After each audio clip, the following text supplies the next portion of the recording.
தமிழ் மொழிக்கு சிறப்பு சேர்த்த கம்பனை பற்றி லியோனிக்கு பேச தெரியுமா, பேசுவீர்களா என்று ஐயா கேட்டவுடன் உடனடியாக அன்று தொடங்கி இது வரைக்கும் ஒரு 20 புத்தகம் நான் படிச்சிருப்பேன். கம்பராமாயணத்தினுடைய ஆய்வு கட்டுரைகள், ஆய்வு நூல்கள். அந்த படிக்க வச்ச பெருமை எங்களுடைய மரியாதைக்குரிய ஐயா நீதியரசர் அவர்களைத்தான் சாரும். அப்போ இது வரைக்கும் நீ கம்பராமாயணத்தை படிக்கவே இல்லையான்னு நீங்கள் கேட்கலாம். அதெல்லாம் ஸ்கூலில் மனப்பாட பாட்டுக்காக ஒரு 5 பாட்டு படிச்சிருப்போம்.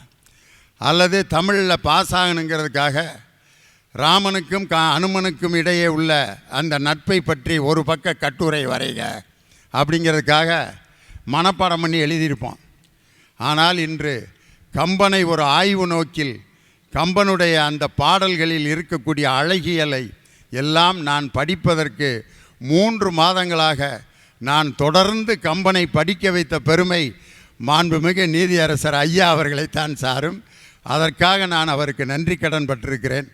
இந்த கம்பன் கழகத்தை வெற்றிகரமாக நடத்தி கொண்டு 81 ஆண்டுகள் சிறப்பாக நடத்தி இருக்கக்கூடிய இந்த கம்பன் கலையரங்கத்தில் மணிமண்டபத்தில் லியோனியினுடைய பட்டிமன்றத்தை ஏற்பாடு செய்து அதை கேட்பதற்காக பரபரப்பான இந்த மாலை நேரத்தில் கூட இவ்வளவு பேர் வருகை தந்திருப்பது இந்த கம்பன் மணிமண்டபமும் காரைக்குடி கம்பன் கழகமும் எப்படிப்பட்ட நிகழ்ச்சிகளை எல்லாம் நன்றாக நடத்தி பெருமை சேர்த்திருக்கிறார்கள் என்பதற்கு இன்று 6 மணிக்கு வந்து இந்த அரங்கம் நிறைந்திருப்பதே இந்த கழகத்தின் மீது மக்கள் வைத்திருக்கக்கூடிய நம்பிக்கையையும் மரியாதையும் காட்டுகிறது.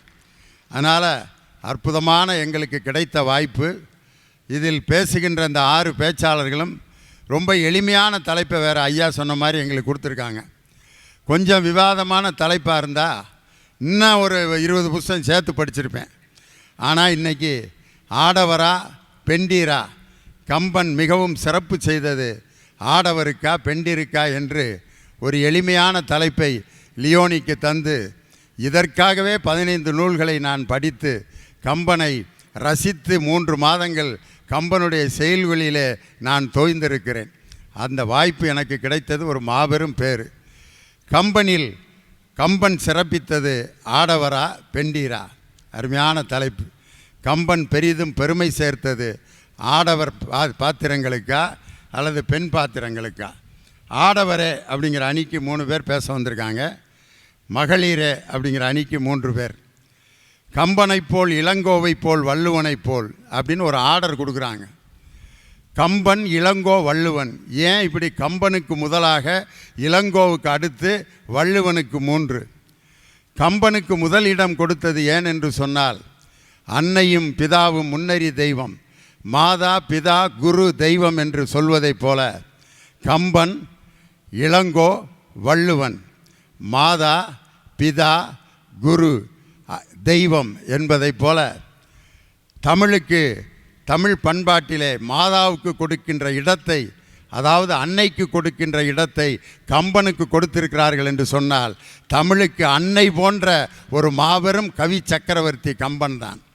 அதனால தான் கம்பனுடைய நெறிகளில் மிக அற்புதமான நெறியாக அவன் தன் பாடல்களில் சொன்னது, எல்லாரும் எல்லா பெரும் செல்வமும் எய்தலாலே இங்கு இல்லாரும் இல்லை உடையாரும் இல்லை மாதோன்னார். எல்லாரும் எல்லா பெரும் செல்வமும் எய்துவிட்டால் இல்லார் என்று ஒருவரும் உடையவர் என்று ஒருவரும் என்று 2 பிரிவினர் இருக்க மாட்டார்கள் என்று மிகப்பெரிய பொது உடைமை சித்தாந்தத்தை அன்றே தனது கவிதை வரிகளில் எளிமையாக சொன்ன ஒரு கவி சக்கரவர்த்தி கம்பன் தான். எல்லாரும் எல்லா பெரும் செல்வமும் எய்தலாலே இங்கு இல்லாரும் இல்லை உடையாரும் இல்லை. இதையே கவியரசு கண்ணதாசன் அருமையாக கருப்பு பணம்ங்கிற படத்தில் கம்பனுடைய பாடலை அப்படியே வாங்கி உள்வாங்கி ஒரு பாடலை கண்ணதாசனே நேரடியாக வந்து பாடுவது போல் அமைத்திருப்பார். எல்லாரும் எல்லாமும் பெற வேண்டும், இங்கு இல்லாமை இல்லாத நிலை வேண்டும், வல்லான் பொருள் குவிக்கும் தனி உடைமை நீங்கி வர வேண்டும், திருநாட்டில் பொது உடைமை, எல்லாரும் எல்லாமும் பெற வேண்டும், இங்கு இல்லாமை இல்லாத நிலை வேண்டும். இந்த சிந்தனையை கண்ணதாசனுக்கு கொடுத்ததே கம்பனுடைய எல்லாரும் எல்லா பெருவும் செல்வமும் எய்தலாலே இங்கு இல்லாரும் இல்லை உடையாரும் இல்லை மாதோ என்ற அந்த சிந்தனை தான். இதையே வள்ளுவர் சொல்வார். மிக அருமையாக வள்ளுவர் இன்னும் கோபத்தோடு சொல்கிறார். இறந்தும் உயிர் வாழ்தல் வேண்டின் பறந்து கெடுக உலகை இயற்றியானார். பிச்சை எடுத்து வாழ்வதுதான் ஒரு வாழ்க்கை என்று சொன்னால் அந்த பிச்சைக்காரனை படைத்த இறைவனே இல்லாமல் போகட்டும் என்று சொன்னவன் தெய்வ புலவன் திருவள்ளுவன். பிச்சை எடுத்து வாழ்கின்ற வாழ்க்கையை வாழ அப்படி ஒரு வாழ்க்கையை கொடுத்த இறைவனே இல்லாமல் போகட்டும் என்று இறந்தும் உயிர் வாழ்தல் வேண்டின் பறந்து கெடுக உலகை இயற்றியான் அப்படின்னு யார்? திருவள்ளுவர். இந்த பொது உடைமை சித்தாந்தம் கம்பர் தனது பாடலிலே கொடுத்த ஒரு மிகப்பெரிய அறநெறி. அதைவிட ஒரு அற்புதமான ஒரு அறநெறி.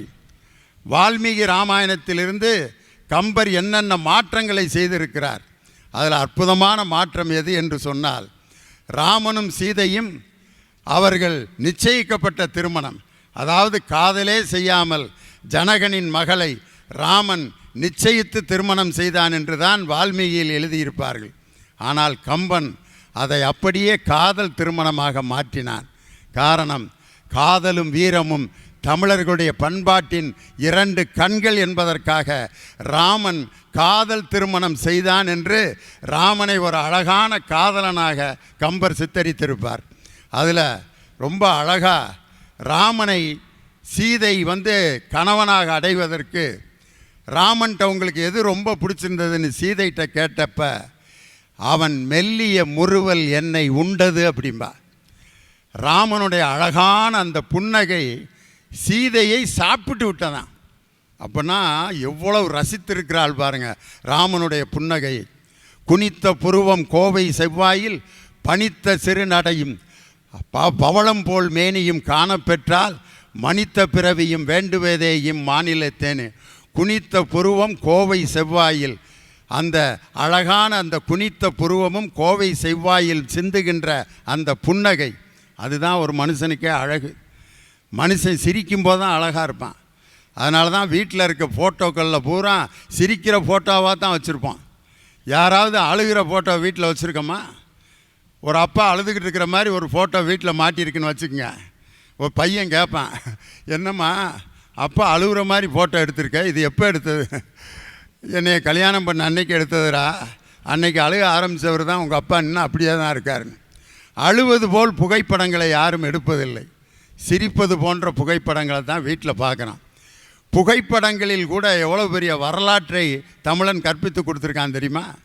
எங்கள் தாத்தா பாட்டியோட புகைப்படம் வீட்டில் இருக்குது. அதில் பார்த்தீங்கன்னா எங்கள் தாத்தா இது மாதிரி ஒரு நாற்காலியில் உட்காந்துருக்கார். பாட்டி பார்த்தீங்கன்னா 3 அடி தள்ளி நிற்கிது. பாட்டிக்கும் தாத்தாவுக்கு இடையில் 3 அடி இடைவெளி. ஆனால் 2 பேருக்கும் 16 பிள்ளைய.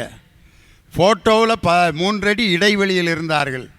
ஆனால் இல்லற வாழ்க்கையில் இடைவெளியே இல்லாமல் வாழ்ந்திருக்கிறார்கள் என்னுடைய தாத்தாவும் பாட்டியும். எங்கள் அப்பா ஃபோட்டோ எப்படி இருக்குன்னா, எங்கள் அப்பா சேரில் உட்காந்துருப்பார், எங்கள் அம்மா சேர் கைப்பிடியில் உட்காந்துருப்பாங்க. எங்கள் வீட்டில் எங்கள் அம்மா கூட எங்கள் கூட பிறந்தவங்க 10 பேர். 3 அடி தள்ளி எங்கள் அம்மா கைப்பிடிக்கு வந்தோன்னே 6 குழந்தைய குறைஞ்சிருச்சு. எங்கள் வீட்டில் என்னோடு பிறந்தவர்கள் 10 பேர்.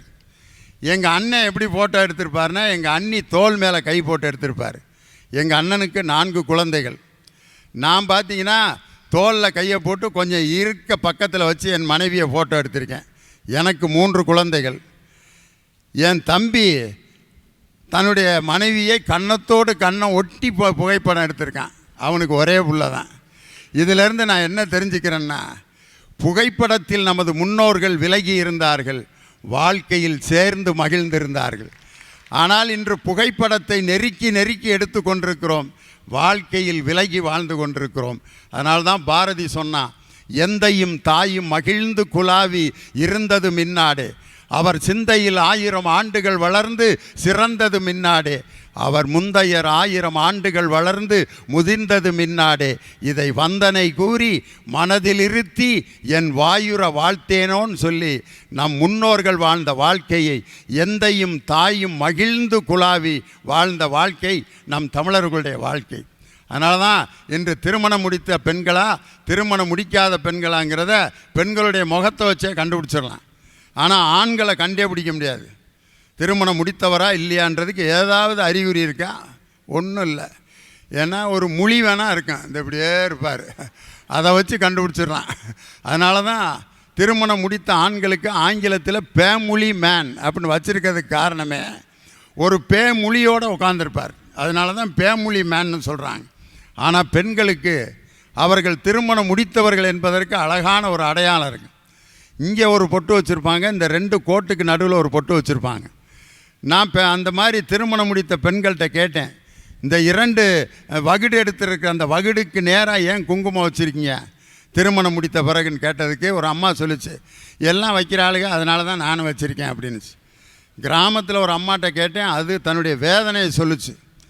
இந்த பொட்டையும் வைக்காட்டி ஒரு 5 பேர் பின்னால் சைக்கிள் எடுத்துக்கிட்டே அலையிறான்ப்பா, அவனுங்கள்ட்ட இருந்து தப்பிக்கிறதுக்கு தான் இந்த பொட்டை பெருசு பெருசாக வச்சுருக்காங்க. ஆனால் இந்த வகுடுக்கு நடுவில் குங்குமம் வைப்பதற்கு காரணம் என்னவென்று சொன்னால், நமது தமிழன் வகுத்து கொடுத்துருக்கிறான். வலது பக்க வகுடு பிறந்த வீடு, இடது பக்க வகுடு புகுந்த வீடு. இந்த 2 வீட்டுக்கும் மங்களத்தை தர வேண்டும் என்பதற்காகத்தான் ஒரு பெண் அந்த கோட்டுக்கு நடுவிலே குங்குமத்தை வைத்திருக்கிறாள்.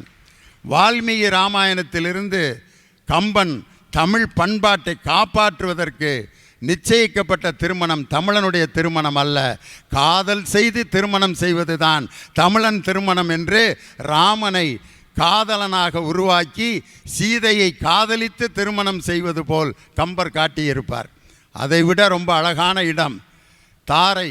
சுக்ரீவன் வாலி இறந்தபின் சுக்ரீவனும் தாரையும் திருமணம் முடித்து வாலியினுடைய மனைவியை சுக்ரீவன் திருமணம் முடித்து வாழ்வதாக வால்மீகி காட்டியிருப்பார். ஆனால் கம்பர் இன்னொருவனுடைய மனைவியோடு சுக்ரீவன் வாழ்வது தமிழ் பண்பாடு அல்ல என்று சொல்லி தாரையை தனியாகவும் சுக்ரீவன் மணமுடிக்காமல் இருப்பதையும் கம்பர் காட்டியிருக்கிறார் என்று சொன்னால், தமிழ் பண்பாடு விலகாமல் கம்ப ராமாயணத்தை பண்பாடு கலாச்சாரத்தோடு கொண்டு சென்றவர் கம்பர். அதனால தான் கம்பர் காட்டிய பொது உடைமை அறம், கம்பர் காட்டிய காதல் அறம், கம்பர் காட்டிய அழகியல், கம்பர் காட்டிய இல்லற வாழ்க்கை, கம்பர் காட்டிய கற்பு, இத்தனை சிறப்புகளையும் கொண்ட அற்புதமான ஒரு காப்பியம்தான் கம்பராமாயணம். இந்த சிறப்புகளை எல்லாம் எந்த பாத்திரங்களில் கம்பர் அதிகமாக திணித்திருக்கிறார், எந்த பாத்திரங்களில் அதிகமாக சிறப்பு செய்திருக்கிறார் என்பதுதான் இன்றைய விவாத பொருள். ஆடவரே அப்படிங்கிற அணிக்கு 3 பேர் பேச வந்திருக்கிறார்கள். ஆடவரேங்கிற அணியினுடைய முதல் பேச்சாளராக வந்திருப்பவர் அருமையான புதன் திருத்தலம் அடங்கியிருக்கக்கூடிய திருவெங்காட்டிலிருந்து வருகை தந்திருக்கிறார். அவர் மருத்துவர், அரசு மருத்துவராக பணியாற்றி கொண்டிருக்கிறார். திருவெங்காட்டிலே வள்ளலாருடைய சிந்தனைகளை உலகெங்கிலும் பரப்பி அருட்பணி செல்வர் என்ற பட்டத்தை பெற்ற டாக்டர் ஜெயராஜமூர்த்தி அவர்கள் இப்பொழுது அவர் ஆடவரேங்கிற அணியினுடைய முதல் பேச்சாளர். 2வது பேச்சாளராக வருகை தந்திருப்பவர் அவர் ஒரு தாவரவியல் முனைவர் பட்டம் பெற்றவர், தாவரவியலில் டாக்டர் பட்டம் பெற்ற டாக்டர் சர்மிளா பானு.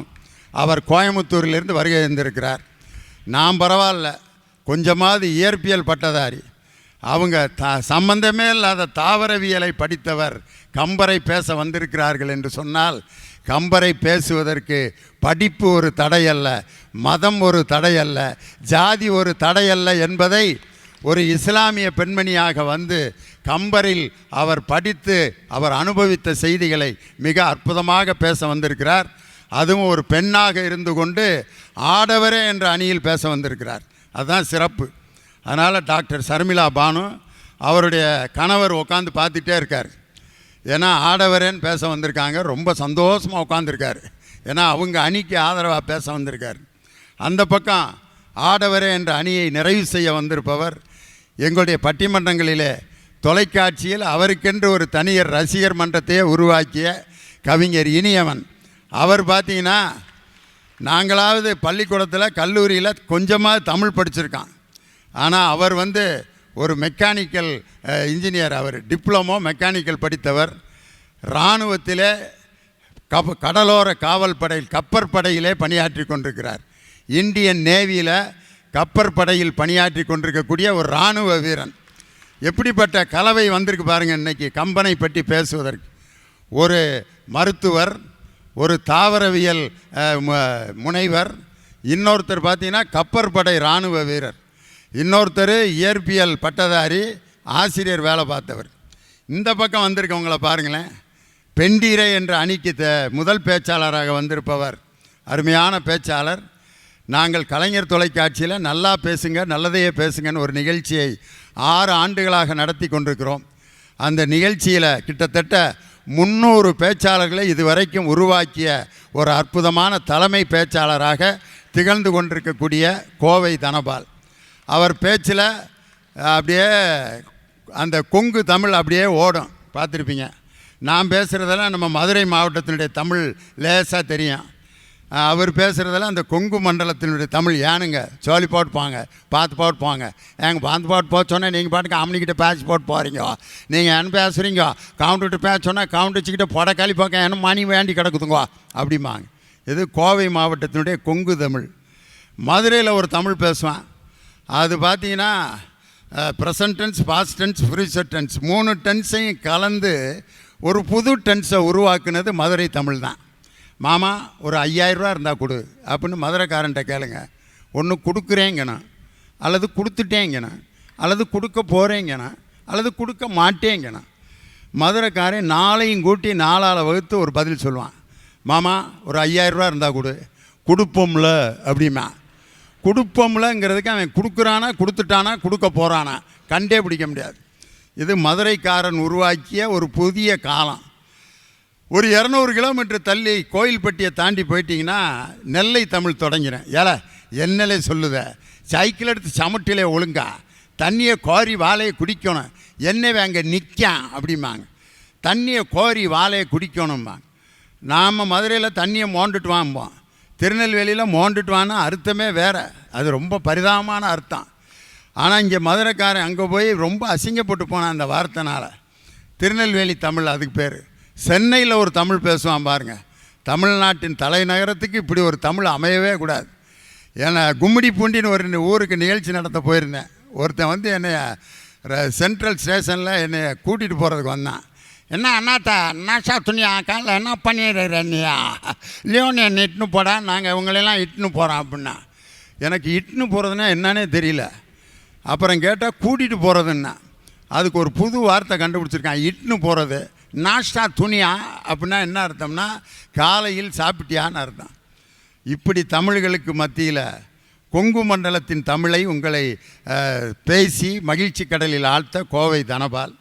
அவரோடு இணைந்து பேசுவதற்காக இங்கே வருகை இருந்திருக்கக்கூடிய கம்பம் ஆதி சஞ்சனகிரி மகளிர் கல்லூரியில் தமிழ்துறை தலைவராகவும் யோகா கற்றுக் கொடுக்கக்கூடிய ஆசிரியராகவும் பேராசிரியராகவும் இன்று பணியாற்றி கொண்டிருக்கக்கூடிய முனைவர் தமிழ்ச்செல்வி அவர்கள் மகளிரே என்ற அணியினுடைய 2வது பேச்சாளர். 3வது பேச்சாளர்கள் சென்னை வேலம்மாள் பொறியியல் வேலம்மாள் பள்ளியில் மெட்ரிகுலேஷன் பள்ளியில் துணை முதல்வராகவும் தமிழ்துறை தலைவராகவும் வேலம்மாள் பள்ளியிலே பணியாற்றி கொண்டிருக்கக்கூடிய பேராசிரியர் விஜயகுமார். அவர் சொந்த ஊர் மதுரை, இப்போ பொழைக்க போனது தான் சென்னை. அதனால் 6 பேரும் மிக சிறப்பாக பேச வந்திருக்கிறார்கள். நான் தொடங்கும்போது பல இருக்கைகள் காலியாக இருந்தன. ஆனால் இந்த தொடக்க உரை முடிந்து பேச்சாளர்கள் தொடங்கும்போது கம்பன் அரங்கமே நிறைந்து வழிவது இது எங்களுக்கோ அல்லது கம்பன் மணிமண்டபத்தை கம்பன் கழகத்தை நடத்துபவர்களுக்கோ பெருமை அல்ல, உங்களையும் என்னையும் இணைத்திருக்கின்ற நம் தாய்மொழியான தமிழுக்கு கிடைத்த மிகப்பெரிய வெற்றி. இந்த வியாழக்கிழமை மாலை நேரத்தில் கம்பனை பற்றி கேட்பதற்கு இவ்வளவு பெரிய கூட்டம்.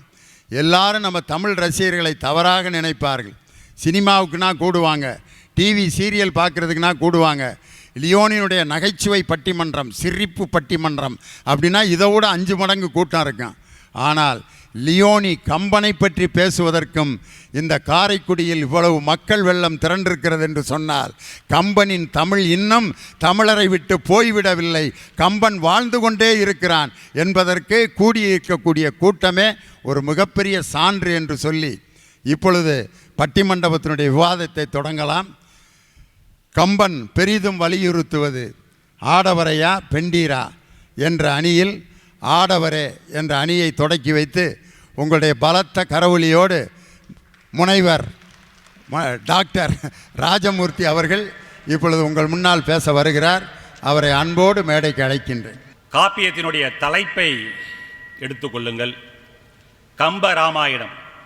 கம்பர் எழுதிய போது ராமகாதை என்று பெயர் வைத்ததாகவும் பிறகு கம்பராமாயணம் ஆனதாகவும் சொல்லுகிறார்கள். அந்த பெயரிலேயே 2 பெரிய ஆளுமைகள், ஒன்று கம்பர் கவி சக்கரவர்த்தி, அடுத்ததாக ராமன் கடவுளினுடைய அவதாரங்களில் ஒருவராக கருதப்படக்கூடிய ராமன். 2 ஆடவருடைய சிறப்பை அந்த தலைப்பே நமக்கு எடுத்து தந்திருக்கிறது. இந்த ராமாயணத்தை எழுதுவதற்கு கம்பனுக்கு உறுதுணையாக திகழ்ந்தது சடையப்ப வள்ளல் என்கின்ற ஒரு ஆண்மகன், ஒரு சிறந்த வள்ளல். வெண்ணையூர் சடையந்தங்கள் மரபுளோர் கொடுக்க வாங்கி வசிட்டனே புனைந்தான் மௌலி என்று கம்பரே சொல்வார். ஒவ்வொரு 100 பாடலுக்கும் இடையே சடையப்ப வள்ளலை புகழ்ந்து பாடியதாகவும், ஒவ்வொரு 100 பாடலுக்கும் வேண்டாம் 1000 பாடலுக்கு ஒன்றை புகழ்ந்து பாடுங்கள் என்று சொன்னதாகவும், அதற்கு கம்பர் சடையப்ப வள்ளல் 100லே ஒரு வள்ளல் அல்ல 1000ல் ஒரு வள்ளல் என்று சொன்னதாக செய்வழி செய்திகள் உண்டு. அப்படி இதிலேயே ஆடவருடைய சிறப்பு நமக்கு எடுத்து காட்டப்பட்டிருக்கிறது.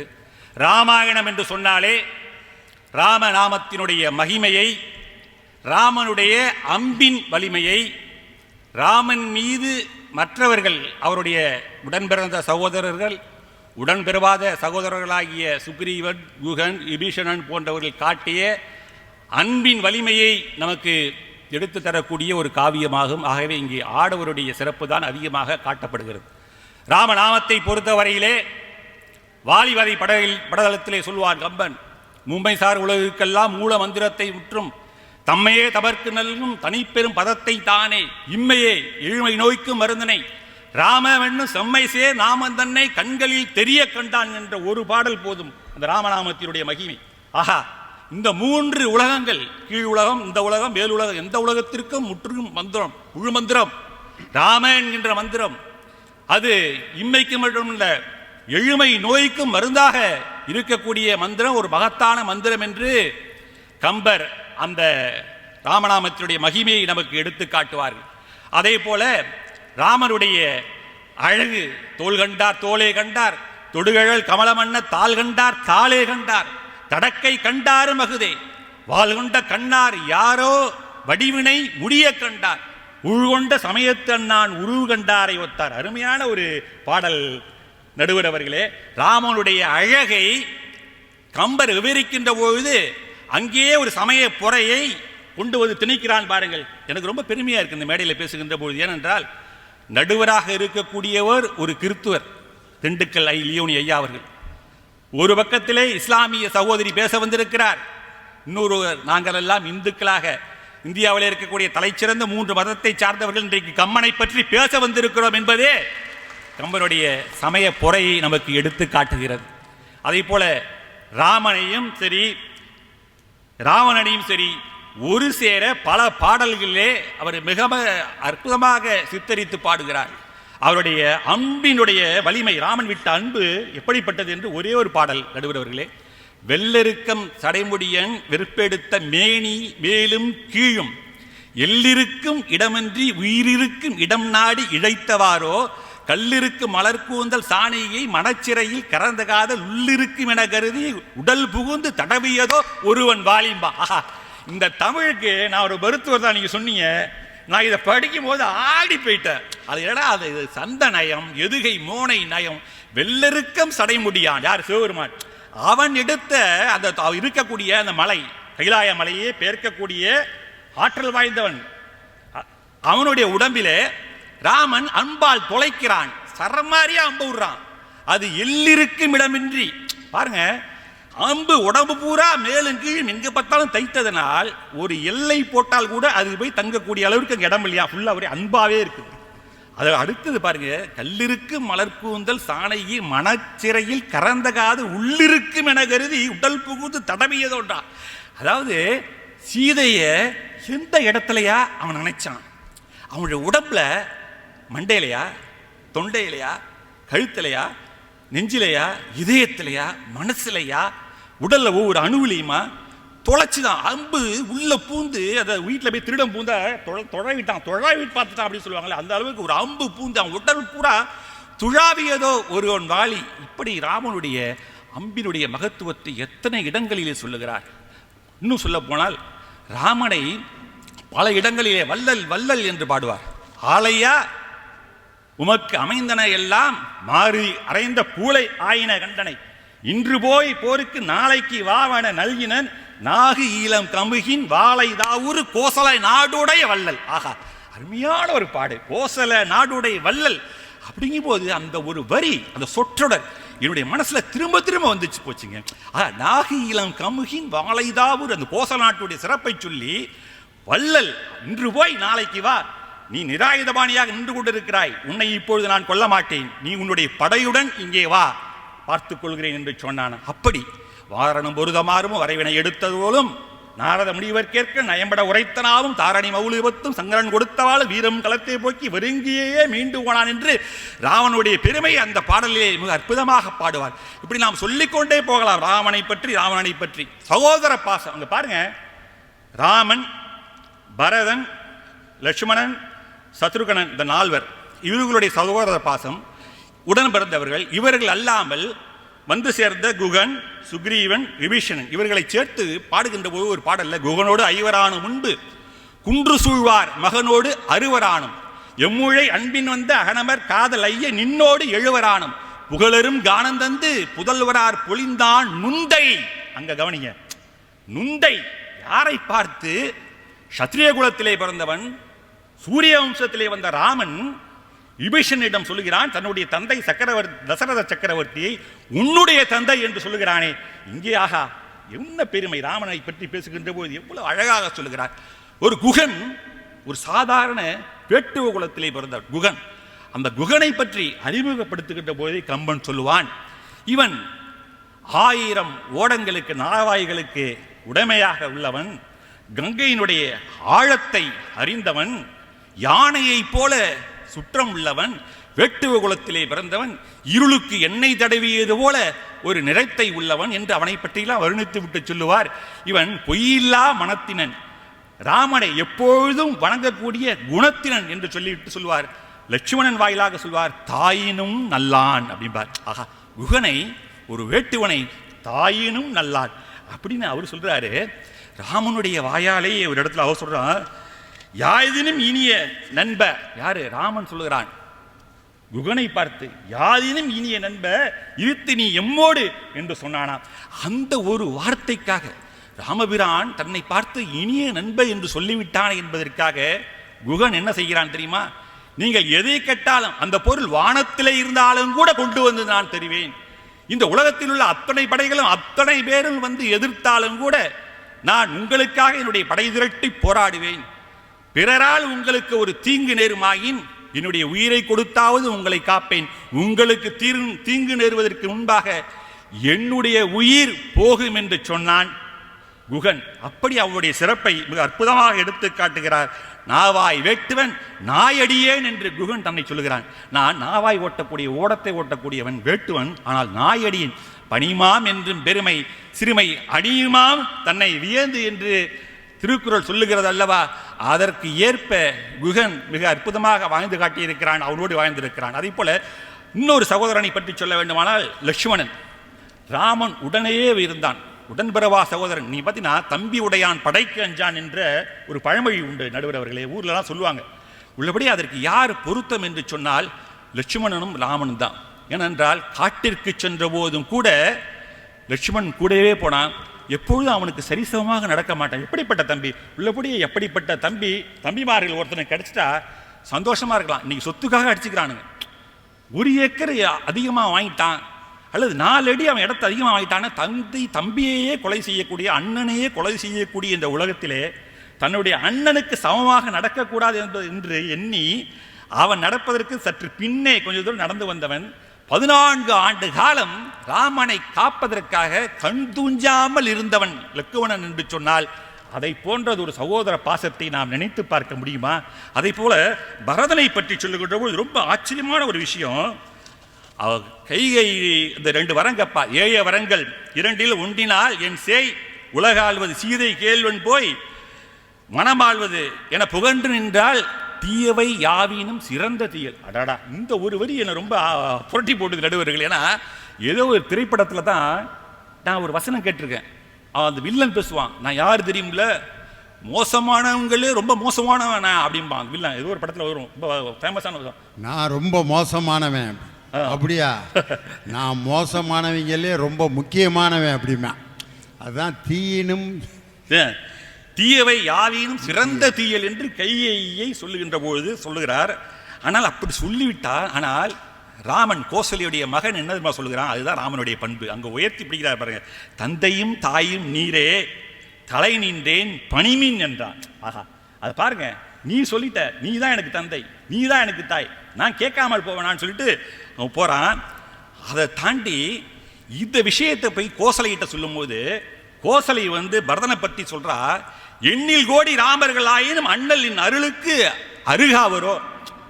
அசந்து போயிட்டான். உண்மையிலே ஏன் கம்பராமாயணத்தை எல்லோரும் படிக்கிறார்கள் போட்டுக்கிறார்கள்னா, இதை போன்ற இன்னைக்கு ஒரு சித்தி அம்மா 3 பேர் இருக்கிறாங்க ஒரு வீட்டில், 3 பேர் கல்யாணம் பண்ணிட்டாங்கன்னா அவங்களுடைய பிள்ளைகள்லாம் அடிச்சுக்கிட்டு இருக்கிற நேரத்தில் இன்னொரு பெற்ற ஒரு பிள்ளையை எண்ணில் கோடி ராமர் நினைச்சு பாருங்க, 1000 கோடி ராமர், எண்ணில் கோடி ராமர்கள் ஆயினும் அண்ணலின் அருளுக்கு அருகாவரோ என்று கோசலை பரதன் குறித்து சொல்லுகிறார். என்றால் இங்கே பரதன் எப்படிப்பட்ட ஒரு சகோதர பாசம் உள்ளவனாக இருந்திருப்பான் என்பதை நினைத்து பாருங்களாகவே இந்த சகோதர பாசத்தை ஆடவர் வாயிலாக நமக்கு எடுத்து தருகிறார்.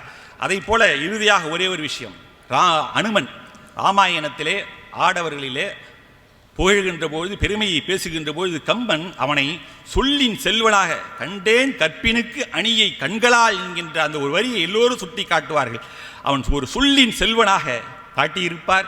தூது உரைக்கக்கூடியவனுக்கு 3 பண்பை திருக்குறள் சுட்டி காட்டும். 1 அன்பு, அறிவு, ஆராய்ந்த சொல்லொன்மை. இது 3 ரொம்ப அவசியம். தூது உரைப்பானுக்கு இந்த 3 அவசியம்னு திருக்குறள் சொல்லும். அன்பு, அறிவு, ஆராய்ந்த சொல்லொன்மை. இந்த 3 யாரிடம் இருந்தது என்று சொன்னால் அனுமனிடம் இருந்ததாக. அதனால தான் அவன் தூது போனான். அங்கே போய் ராமனிடம் மன்றாடி கேட்டான், விடுவிக்க சொன்னான், விடுவிக்கவில்லை. அதற்கு பிறகு போருவது அந்த கதையெல்லாம் தெரியும். அப்படி அனுமனை போற்றி புகழ்கின்ற போது அவன் மிக பராக்கிரமசாலியாக நெறிதரு மாருதி இன்னும் நேரிலா அறிவனை நோக்கினான் என்று மிகச்சிறந்த தலைச்சிறந்த அறிஞனாக சுட்டி காட்டியிருப்பார். கம்பராமாயணத்திலே தசரத சக்கரவர்த்தி சொல்லுகின்ற பொழுது தாயொக்கும் அன்பினன், இதோட நிறைவு செய்கிறார். தாயொக்கும் அன்பினன், தவம்பொக்கும் ஒரு நலம் பயப்பின், சேயக்கும் முன்னின்று செல்கதி உயிக்கும் உயிரால் நோயொக்கும் எனில் மருந்து ஒக்கும். ஆஹா, நுணங்கு கேள்வி ஆய புகுங்கால் அறிவுக்கும் எவருக்கும் அண்ணான். இங்கே பாரு, இங்கே கூட தசரதனுடைய பெருமை, ஒரு ஆண்மகனுடைய பெருமை, அதாவது ராமனுடைய தந்தையாரை ஒரு பாட்டில் கம்பன் வர்ணிக்கிறான். ஆச்சரியம், எப்படி தாயக்கும் அன்பை அன்பிலே தாயை நிகர்த்தவன் யாரு? தசரத சக்கரவர்த்தி. தவம் போல எல்லோருக்கும் நன்மையை செய்யக்கூடியவன். அதே போல ஒரு நல்ல பிள்ளை என்பவன் எப்படி இருக்க வேண்டும்? தந்தையாரை, தாய் தந்தையரை கடைசி வரை பேணி அவர்களுக்கு காப்பாற்றக்கூடிய ஒரு சூழ்நிலையில் அவன் இருக்க வேண்டும். கடைசி வரையில் இருக்கணும், ஆதரவு செலுத்தணும், அன்பு செலுத்தணும். அதே போல எதிரிகளுக்கு அவன் நோயாக இருந்தாலும் கூட பிற அனைவருக்கு அவன் மருந்தாக, நோயொக்கும் அவனே மருந்தோக்கும் என்று அவர் பாடியிருப்பார். நுணங்கு கேள்வி ஆய புகுங்கால் கல்வி கேள்வியிலே ஒப்பிடுகின்ற பொழுது அவனுடைய அறிவு எல்லாருடைய தலைச்சிறந்த அறிஞர்கள் எல்லோருக்கும் ஒப்பானவனாக திகழ்ந்தான் என்று தசரத சக்கரவர்த்தியாக இருந்தாலும் சரி, ராமனை பற்றி நிறைய பாடல்கள் நம்ம சொல்லிக்கொண்டே போகலாம். ராமனை பற்றி பாடுகின்ற போது சரி, லக்குவனை பற்றி பாடுகின்ற போது லக்குவனுடைய அன்பு மழை விட்டானா பாருங்க. அந்த AK-47 குண்டு வரும்போது கட கட கட கட கடன்னு வரும்போது தேவர்கள்லாம் கண் கலங்கி எப்படி பார்த்தாங்க, என்ன எப்படி இல்லையா, சர சர சர சரன்னு போச்சான். அப்போ ஒரு ஓமையை போடுறாரு, இவன் விட்ட அம்புல 7 மழை எப்படி பொழிய வேண்டும் அதை பார்த்து கத்துக்கிச்சான். இது ஒரு 7 மழைங்கிறது நம்ம நினைச்சு பார்த்துருக்கோம். அப்படி ஒவ்வொருவரையும் லக்குவன், குகன், ராமன், தசரதன், சுக்ரீவன், வாலி, அங்கதன் என்று இங்கே இருக்கக்கூடிய ஆண் பாத்திரங்களை தான் மிக சிறப்பாக சித்தரித்து பேசியிருக்கிறார். கதையினுடைய ஊடே ராமன் தான் கதாநாயகர். ஒரு திரைப்படம் என்று சொன்னால் கதாநாயகன் தான் டாப்பு, கடைசி வரையிலும் அவன் தான் நிற்பான், அவனை சுற்றி தான் கதையே நடக்கும். ஆக இவங்க ராமன் தான் கதாநாயகன், அவன் தான் அவதாரம், அவன் தான் நமக்கு மகிமை என்று சொல்லி ஆடவருடைய சிறப்பு தான் கம்மனால் சிறப்பித்து பாடப்பட்டிருக்கிறது என்று சொல்லி நிறைவு செய்கிறேன். நன்றி, வணக்கம். ஆஹா, கம்பன் பெரிதும் சிறப்பித்து பேசுவது ஆடவர் தான் அப்படிங்கிற அணிக்கு அருமையான கருத்துக்களை எல்லாம் டாக்டர் ஜெயராஜமூர்த்தி சொன்னார். ராமனுடைய அழகை கம்பர் வர்ணிக்கும் பொழுது அழகான வார்த்தைகளை போடுறார். அந்த வர்ணனை சொல்ல மறந்துட்டார் அந்த பாட்டை. வெய்யோனொளி தன்மேனியில் வெறிசோதியில் மறைய பொய்யோ எனும் இடையானொடும் இளையானொடும் போனான் மையோ மறிகடலோ மரகதமோ ஐயோ இவன் வடிவென்பதோர் அழியா அழகுடையானார். வெய்யோன் ஒளி தன்மேனியில் விரிசோதியில் மறைய பொய்யோன் இடையானோடும் இளையானோடும் போனான். கருப்பு நிறத்துக்கு ஒன்றொன்னா சொல்லிட்டு வர்றார். மையோ மறிகடலோ மரகதமோ, இன்னும் கருப்பா எப்படியா சொல்கிறது? மைய சொல்லியாச்சு, மறிகடலை சொல்லியாச்சு, மரகதத்தை சொல்லியாச்சு, இதுக்கு மேலே வேற பொருளே சொல்ல முடியலையன்ட்டு கம்பன் ராமனுடைய அழகை வர்ணிப்பதில் தோல்வி அடைந்து ஒரு வார்த்தையை போடுறார். ஐயோ இவன் வடிவென்பதோர் அழியா அழகுடையான். ஐயோ, நம்ம ஏதாவது ஒரு முடியாத நேரத்தில் நம்ம சொல்கிற வார்த்தை தான். பயலுக்கு ரொம்ப சேட்டை பண்ணிக்கிட்டு இருந்தாங்கன்னா அவங்க அம்மா ஐயோ இவனோட பெரிய தொல்லையாக இருக்கு. அவங்க வீட்டுக்காரரை பார்க்க வாங்க, ஐயோ ஏன் தான் இப்படி பேசுகிறீங்களோ. ஐயோ என்றால் சொற்களில் தோல்வி அடைந்தவர்கள் அதுக்கப்புறம் இதுக்கு வேறு சொல்லே இல்லைன்னு தேடிக்கிட்டு இருக்கும் பொழுது பயன்படுத்துகிற வார்த்தை தான் ஐயோ. அந்த வார்த்தையை கம்பன் ராமனுடைய அழகுக்கு பயன்படுத்துகிறார். வெய்யோனொளி தன்மேனியில் விரிசோதியில் மறைய பொய்யோன் இடையானோடும் இளையானோடும் போனான் மையோ மறிகடலோ மரகதமோ மலைமுகிலோ ஐயோ இவன் வடிவென்பதோர் அழியா அழகுடையான். இதையே கண்ணதாசன் ஒரு காதல் பாட்டில் என்ன அழகாக அந்த ஐயோங்கிறத எடுத்து கையாண்டிருப்பார் பாருங்க. எம்ஜிஆர் பாட்டு தான். அன்ன கொடியிடை முன்னும் பின்னும் ஐயோ ஐயோ என்றது, வண்ண கொடியிடை கையில் விழுந்து மெய்யோ பொய்யோ என்றது, கன்னி பருவம் உன்னை கண்டு காதல் காதல் என்றது, காதல் என்றதும் வேறோர் இதயம் நாணம் நாணம் என்றது, மூடி திறந்த இமை இரண்டும் பார் பார் என்றன, முந்தானை காற்றிலாடி வா வா என்றது, ஆடி கிடந்த கால் இரண்டும் நில் நில் என்றன, ஆசை மட்டும் வாய் திறந்து சொல் சொல் என்றது. மூடி திறந்த இமை இரண்டும் பார் பார்னு கூப்பிடுதான். இப்படி இமை மேலே இங்கேயும் அசைகிறது. என்னைய பாரியா என்னைய பாரியா அப்படின்னு கூப்பிட்ற மாதிரி இருக்கான். மூடி திறந்த இமை இரண்டும் பார் பார் என்றது, முந்தானை காற்றில் ஆடுவது வாவான்னு கூப்பிட்ற மாதிரி இருக்கான்.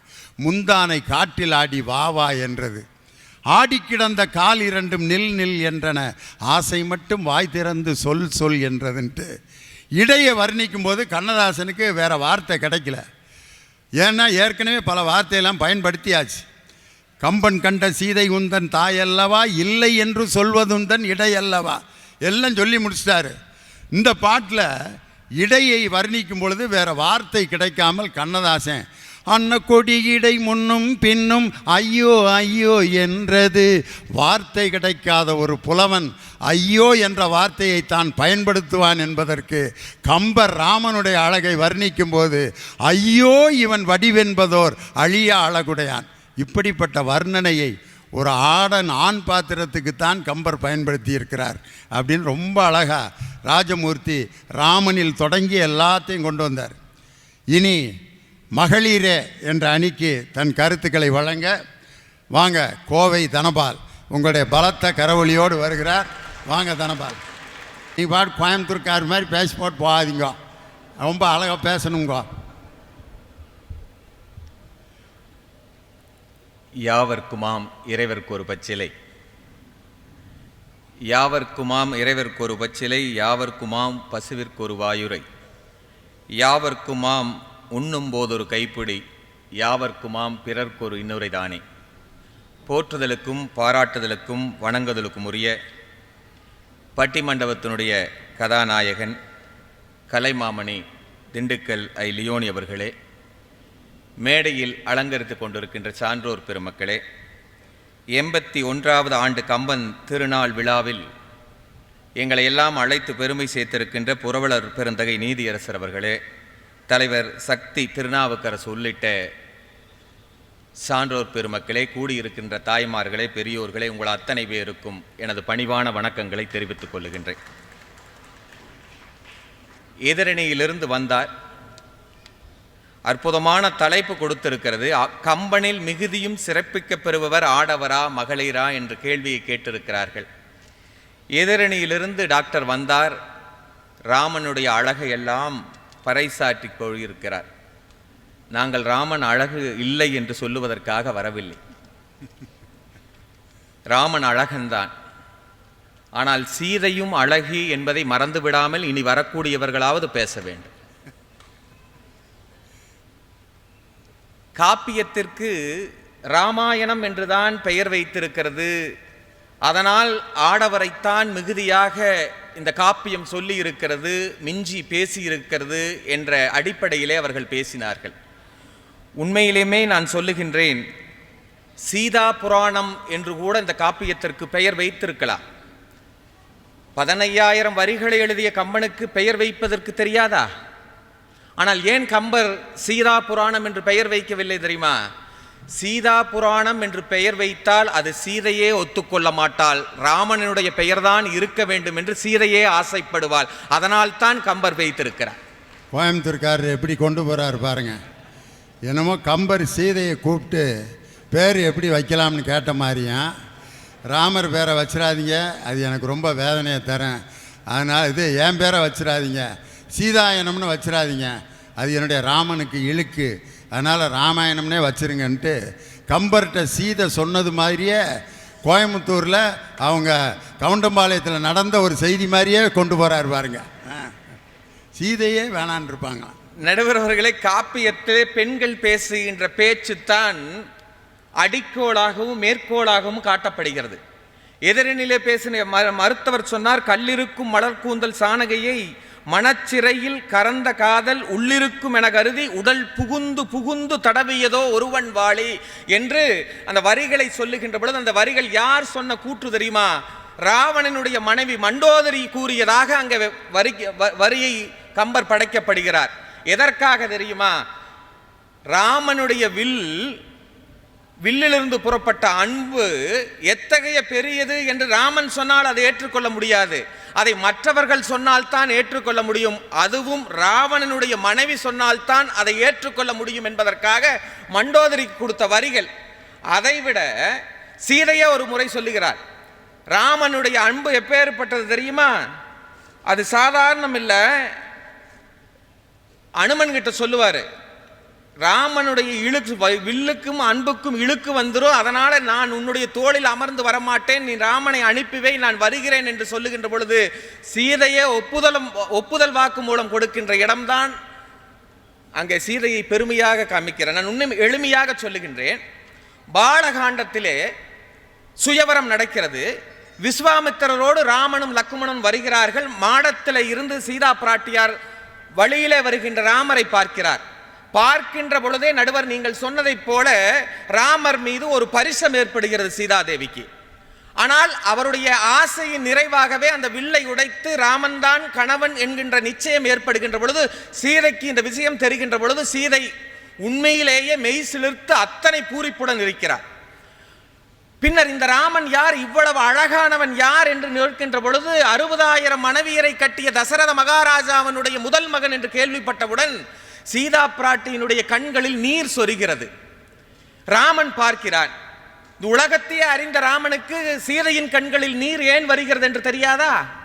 உணர்ந்து விட்டு சீதையின் அருகிலே போய் சொல்லுகிறார், வருத்தப்படாதே, இந்த பிறவியில் உன்னை தவிர நான் வேற யாரையும் நினைக்க மாட்டேன் என்று கண்ணீரை துடைத்து விடுகிறார்.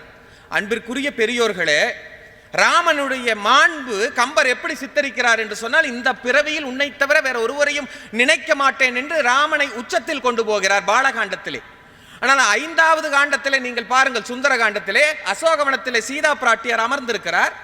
சொல்லின் செல்வர் அனுமன் வந்து, நான் தான் ராமன் அனுப்பிய சீடன், உங்களை அழைத்து வர வந்திருக்கிறேன் என்று சொல்லி கணையாளி எல்லாம் காட்டும் பொழுது சீதை ஏற்றுக்கொள்ளவில்லை. பின்னர் தன்னுடைய நெஞ்சை பிளந்து நான் ராமபக்தன் என்று காட்டிய பிறகு நம்பி விடுகிறார். இருப்பினும் தன்னுடைய அவதாரத்தை காண்பித்து சீதையை தன் தோளிலே ஏறிக்கொள்ளுங்கள், நான் அழைத்து செல்லுகிறேன் என்று சொல்லுகின்ற பொழுதுதான் சீதா பிராட்டியார் சொல்கிறார், என் கணவனின் வில்லுக்கு இழுக்கு வரும், நீ கணவனிடம் போய் சொல் என்று சொல்லுகின்ற பாத்திரம். செய்தி அதுவல்ல, அனுமனிடம் சொல்லுகிறார், சொல்லின் செல்வா, உன் தலைவன் உலகத் தலைவனான ராமபிரானிடம் போய் சொல், நீர் வந்து அழைத்தால் தான் சீதை வருவார். அதுவும் இன்னும் ரொம்ப நாள் இங்கே இருக்க முடியாது, 30 நாள் நான் அவகாசம் கொடுக்கிறேன், அதற்குள் உன் தலைவன் வந்து என்னை அழைத்து செல்ல வேண்டும்.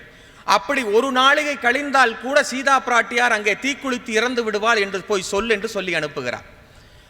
சொல்லின் செல்வன் நகருகிறார். அப்பொழுது சீதா பிராட்டி சொல்லுகிறார், மீண்டும் ஒரு வார்த்தை சொல்லுகிறார், அனுமனே, தலைவரிடம் போய் சொல், ஒரு நாளிகை கழித்து இறந்தால் நான் உயிர் நீத்து விடுவேன், இறந்தாலும் அடுத்த ஜென்மத்திலும் உன்னையே நினைத்து கொண்டிருப்பாள் சீதை என்று போய் சொல் என்று சொல்லுகிறார். நீங்கள் வித்தியாசத்தை பாருங்கள். ஆடவர் கம்பன் சொல்லுகிறார் ராமனை, இந்த பிறவியில் உன்னை தவிர வேற யாரையும் நினைக்க மாட்டேன் என்று ராமனை உயர்த்துகின்ற கம்பன் சீதையை சொல்லுகின்ற பொழுது இந்த ஜென்மத்திலும் மட்டுமல்ல அடுத்த ஜென்மத்திலும் உன்னை நினைத்துக் கொண்டிருப்பேன் என்று சீதையை வர்ணிக்கின்ற இடம்தான் ஆடவரை காட்டிலும் பெண்மையை உயர்த்தி காண்பிக்கிறார் கம்பன். நீங்கள் யோசித்து பாருங்கள், சீதை மிகப்பெரிய பாத்திரம், ஆனால் குரங்கிணத்தினுடைய பெண்ணாக தாரையை காண்பிக்கிறார். தாரை வாலியினுடைய மனைவி, மிகச்சிறிய பாத்திரம்தான். ஆனால் தாரையை வர்ணிக்கின்ற பொழுது கம்பர் எங்கே சொல்லுகிறார் தெரியுமா? வாலியினுடைய அறிவை விட தாரையிடம் அறிவு அதிகமாக இருக்கிறதை காண்பிக்கிறார். சுக்ரீவன் போரொளி கேட்கிறது, வாலி வெகுண்டெழுகிறார். சுக்ரீவன் போருக்கு அழைக்கிறான், நான் போகாமல் இருப்பதா என்று வெகுண்டெழுகின்ற பொழுது தாரை தடுக்கிறாள். எத்தனையோ மனைவிமார்கள் எல்லாம் கணவன் ஆத்திரப்படுகின்ற பொழுது தடுத்து கொண்டிருக்கிறார்கள். இது கம்பன் நமக்கெல்லாம் சொல்லிக் கொடுத்த பாடம். ஆனால் வாலி அடங்கவில்லை. இவன் கூப்பிடும் போது நான் சும்மா இருக்கிறதான்ட்டு காதுல புகை வருது, கண்ணுல தீ வருது, தார வேண்டாங்கிறாப்புல. அந்த புகையும் நெருப்பும் தாரையினுடைய கூந்தலையே சுட்டரிக்கிறது என்று கம்பன் வர்ணிக்கிறார். இருப்பினும் தாரை தடுக்கிறாள். ஏன் என்று கேட்கின்ற பொழுது வேறொரு துணையோடு துணை கொண்டு உன்னை அழைத்துக் கொண்டிருக்கிறார், நீ செல்லாதே, நீ தோற்று வருவாய் என்று சொல்லுகிறார். தாரையினுடைய அறிவை மெச்சி அங்கே வாலி ஒத்துக்கொள்ளுகிறார். பின்னர் கேட்கிறார், யாருடைய துணை கொண்டு அவர் அழைக்கிறார் என்று சொல்லுகின்ற பொழுது ராமனும் லக்குவனும் துணை இருக்கிறார்கள் சுக்ரீவனுக்கு, நீங்கள் செல்லாதீர்கள் என்று சொன்னவுடன் வாலி மீண்டும் சினம் கொண்டு எழுகிறார். நீ பெண் என்பதால் உன்னை விட்டு விடுகிறேன், என் ராமனையா நீ குறை சொல்லுகிறாய் என்று சொல்லிவிட்டு போகிறார். இது செய்தி. ஆனால் பின்னர் என்ன நடந்தது உங்களுக்கு தெரியும். தாரையினுடைய பேச்சை வாலி கேட்கவில்லை. விளைவு என்ன என்பது உங்களுக்கு புரியும். முடிந்தது, சுக்ரீவன் வெற்றி பெற்றாச்சு, அரசன் ராமன் பட்டத்து இது பண்ணிட்டாங்க. ஒப்பந்தம் என்ன? கூட்டணி, தேர்தல் கூட்டணியுடைய முக்கியத்துவம் என்ன? ஜெயிச்சு கொடுப்பேன், உன்னை இங்கே மந்திரி ஆக்கிடுவேன், நீயே எனக்கு சீதையை காப்பாற்றுறதுக்கு படைகள் அனுப்பணும், இதுதான். ஆனால் ஜெயிச்சாச்சுன்னா நம்மளால் தான் கூட்டணியவே மறந்துடுவாங்க, ஒப்பந்தத்தையும் மறந்துடுவாங்க. அது நடக்கிறது தான், இன்னைக்கு மட்டும் இல்லை, என்றைக்குமே. சுக்ரீவன் நல்ல போதை அறிஞ்சிட்டு மயக்கத்தில் கிடக்கிறாப்புல. ராமன் அனுப்புவார் என்று ராமபுரான் பார்க்கிறான், அனுப்பவில்லை. லட்சுமணா போய் என்னன்னு பார்த்துட்டு வாங்கும்போது லட்சுமணனுடைய குணாதிசயம் உங்களுக்கு தெரியும், வெகுண்டு எழுந்து வருகிறார். அந்த கோபத்தில் சுக்ரீவனை பார்த்திருந்தால் சுக்ரீவன் அப்பவே முடிஞ்சுது. ஆனால் தாரை என்ன செய்கிறாள் தெரியுமா? லட்சுமணனை பார்த்து, ராமனை விட்டு ஒரு பொழுதும் கண்ணசைக்காமல் பார்த்து கொண்டிருந்த நீங்கள் இங்கே வருவதற்கு நான் என்ன தவம் செய்தோனோ எனக்கு தெரியவில்லை என்று ஒரே அடியில் லட்சுமணனை அழகா பேசி முடிக்கிறார். லட்சுமணன் பார்த்துட்டு, என் தாய் சுமத்தரையும் கோசலையும் பார்த்தபோதே வெண்ணிறை ஆடை உடுத்தி தவத்தோல் கொடுந்து தாரை இருக்கிறாளே என்று தாயே என்று வணங்குகிறார். நீங்கள் சிந்தித்து பாருங்கள், லட்சுமணனுடைய கோபத்தை அடக்க வேண்டும் என்று சொன்னால் எவ்வளவு நுண்ணிய அறிவு இருக்க வேண்டும் என்று யோசித்து பாருங்கள். இது தாரையிடம்தான் இருந்ததோ தவிர வாலியிடம் இல்லை என்பதை கம்பர் அழகாக சுட்டுகிறார். நீங்கள் யோசித்து பார்க்க வேண்டும். ஒவ்வொரு கதாபாத்திரமும் கம்பன் படைக்கின்ற பொழுது ஆடவரை குறைத்து படைத்தார் என்று சொல்லவில்லை, ஆடவரை காட்டிலும் பெண் பாத்திரத்தை அதிகம் படைத்திருக்கிறார். நீங்கள் ராவணனுடைய வீரமும் விவேகமும் சாதாரண விஷயம் அல்ல. விண்ணவர்களே போட்டி போட்டுக் கொண்டு வந்து ராவணனுடைய அடியாட்களாக பணிபுரிந்தார்கள் என்று சொல்லுகிறார்கள். தேவர்கள் எல்லாம் பயந்து ஒடுங்கி ராவணனிடம் கெஞ்சி நின்றார்கள் என்று வர்ணிக்கிறார். ராவணன் குறைந்து மதிப்பிடுவன் அல்ல, ஆனால் ராவணனுக்குமே புத்திமதியும் அறிவறியும் செல்லுகின்ற இடத்திலே மண்டோதரி படைக்கப்படுகிறார். இலங்கை ஆண்ட ராவணனுடைய மனைவி மண்டோதரி அந்த மகாராணியாக இருக்கிறார். மண்டோதரி என்றாலே மென்மையான இடையுடையவள், மென்மையான இதயமுடையவள் என்ற அர்த்தம். ராமன் மட்டும் அழகானவன் என்று கம்பன் சொல்லவில்லை. வில்லனுடைய மனைவியாகிய மண்டோதரியும் அவ்வளவு அழகு படைத்தவள், அறிவு படைத்தவள், இதயம் படைத்தவள் என்று கம்பன் வர்ணிக்கிறார். மண்டோதரியினுடைய இலக்கு என்ன தெரியுமா? தான் மகாராணியாக இருந்து அத்தனை சுக துக்கங்களையும் அனுபவிக்க வேண்டும் மட்டும் என்பதல்ல.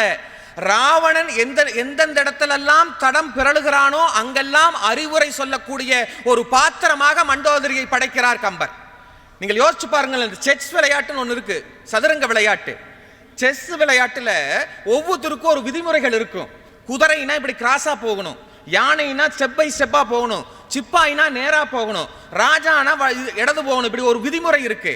ஆனால் ராணிக்கு மட்டும் எப்படி வேணாலும் போகலாம் என்கின்ற விதிமுறை இருக்கிறது. ஆனால் ஒவ்வொரு நகர்வும் ஒவ்வொரு காப்பாற்றுவதற்காக இருக்கும். ராணி எப்படி வேணாலும் இருக்கணும், சுதந்திரம் கிடைச்சிருக்கு. ஆனால் ராணியினுடைய நகர்வு எதுவாக இருக்கும் தெரியுமா? ராஜாவை காப்பாற்றுவதற்காகத்தான் ராணியினுடைய நகர்வு இருக்கும். அதுபோலதான் மண்டோதரியினுடைய நகர்வும் ராவணனை காப்பாற்றுவதற்காகவே தன்னுடைய வாழ்க்கையை முடித்துக் கொண்டவர். நீங்கள் சிலப்பதிகாரத்திலே மதுரை மன்னனுடைய மேலே விழுந்து ராணி இறந்தாள் என்று படித்திருப்பீர்கள். போர்க்களத்திலே ராவணனை பார்த்து மண்டோதரி கதறுகிறாள். கடலிலே விழுந்த மின்னலை போன்று துடிதுடிக்கிறாள். என் கணவன், ஐயோ, எவனும் வெற்றி பெற முடியாது என் கணவன். என் கணவனுடைய தோள்கள் அவ்வளவு பெரியது, என் கணவனுடைய வீரம் அவ்வளவு பெரியது, எவனுமே வெற்றி பெற முடியாது என்று நினைத்த என் கணவன் தோல்வியை தாங்கி இருக்கிறானே, ஏன் என்று நினைத்து ஆராய்ந்த அறிவு சார்ந்த மண்டோதரி சொல்லுகிறாள். என் எதிரணி தலைவர் சொன்ன வார்த்தை, ஜானகி தேவியை நினைத்த ஒரே ஒரு பாவத்திற்காகத்தான் ராமனுடைய அம்பு அதை என் இதயத்தை துளைத்து துளைத்து கொண்டிருக்கிறது என்று மண்டோதரி ஒப்புதல் வாக்கு மூலம் கொடுக்கிறார். நீங்கள் யோசிச்சு பாருங்கள், ராவணனிடம் இருக்கிற வீரம் இருந்த அளவுக்கு விவேகம் இல்லையே. இதைத்தானே மண்டோதரியிடம் அழகாக காமிக்கிறார். நீங்க லக்குவணனை அவர் அழகாக பேசினார். இப்படி ஒரு தம்பி கிடைத்தால் எல்லோருக்கும் தம்பி எதை சொன்னாலும் ஆமாம் என்று சொன்னால் பெருமைதான், சந்தோஷம்தான். லக்குவணன் மட்டுமல்ல, நமக்கும் அப்படி தம்பி கிடையாது. நான் கேட்கிறேன், லக்குவணனை பார்த்து கேட்கிறேன், நான் மருத்துவரை பார்த்து கேட்கவில்லை. அண்ணனே போதும் என்று சொன்னால் உனக்கு எதற்கு மனைவி? 25 வரை அண்ணன் தம்பிகள் ஒற்றுமையாக இருக்கிறோம். மனைவி வந்த பிறகு அவளையும் பார்க்க வேண்டியது நம்முடைய கடமை அல்லவா? 14 ஆண்டுகள் ராமன் காற்றுக்கு போகிறான், ராமனோடு சீதையும் காற்றுக்கு போகிறாள், லக்குவணனும் உடன்பிறப்பு தாங்க முடியாமல் போகிறாள். நான் கேட்கிறேன், உனக்காக இருக்கின்ற ஊர்மலையை நீ நினைத்து பார்த்தாயா? இது பாவம் இல்லையா? அண்ணனுக்கு நீ உதவி செய்வது தர்மம் தான். உன் மனைவிக்கு 14 ஆண்டுகளில் 13 ஆண்டுகள் ராமனும் சீதையும் ஒன்றாக இருந்தார்கள். ஒரு ஆண்டு தான் சிறைபிடிக்கப்பட்டாள். ஆனால் 14 ஆண்டுகள் உன்னை பிரிந்து ஊர்மலை வீட்டிலே காத்து கொண்டிருக்கிறாள். வனவாசம் முடிந்து 14 ஆண்டுகள் கழித்து வருகின்ற பொழுது, ஐயோ என் கதாநாயகன் வருகின்றாரே என்று அப்பளப்பட்ட சந்தோஷத்திலே வந்து வரவேற்று நிற்கின்ற ஊர்மலையிடம் லக்குவணன் சொல்லுகிறான், நான் ஒரு வரம் பெற்றிருக்கின்றேன், மீண்டும் 14 ஆண்டுகள் தூங்க போகிறேன் என்று சொன்னால் ஊர்மலையினுடைய நிலையை யோசித்து பாருங்கள். ஊர்மலை என்ற ஒரு பெண்ணினுடைய மனநிலையிலிருந்து 3 பேரும் பேச வேண்டும். கம்பனுடைய பாத்திரங்கள்ல, பெண் பாத்திரங்கள்ல எல்லாரும் சீதை, சூர்பனகை, மண்டோதரி, தாரை இவங்களைத்தான் பேசுவாங்க.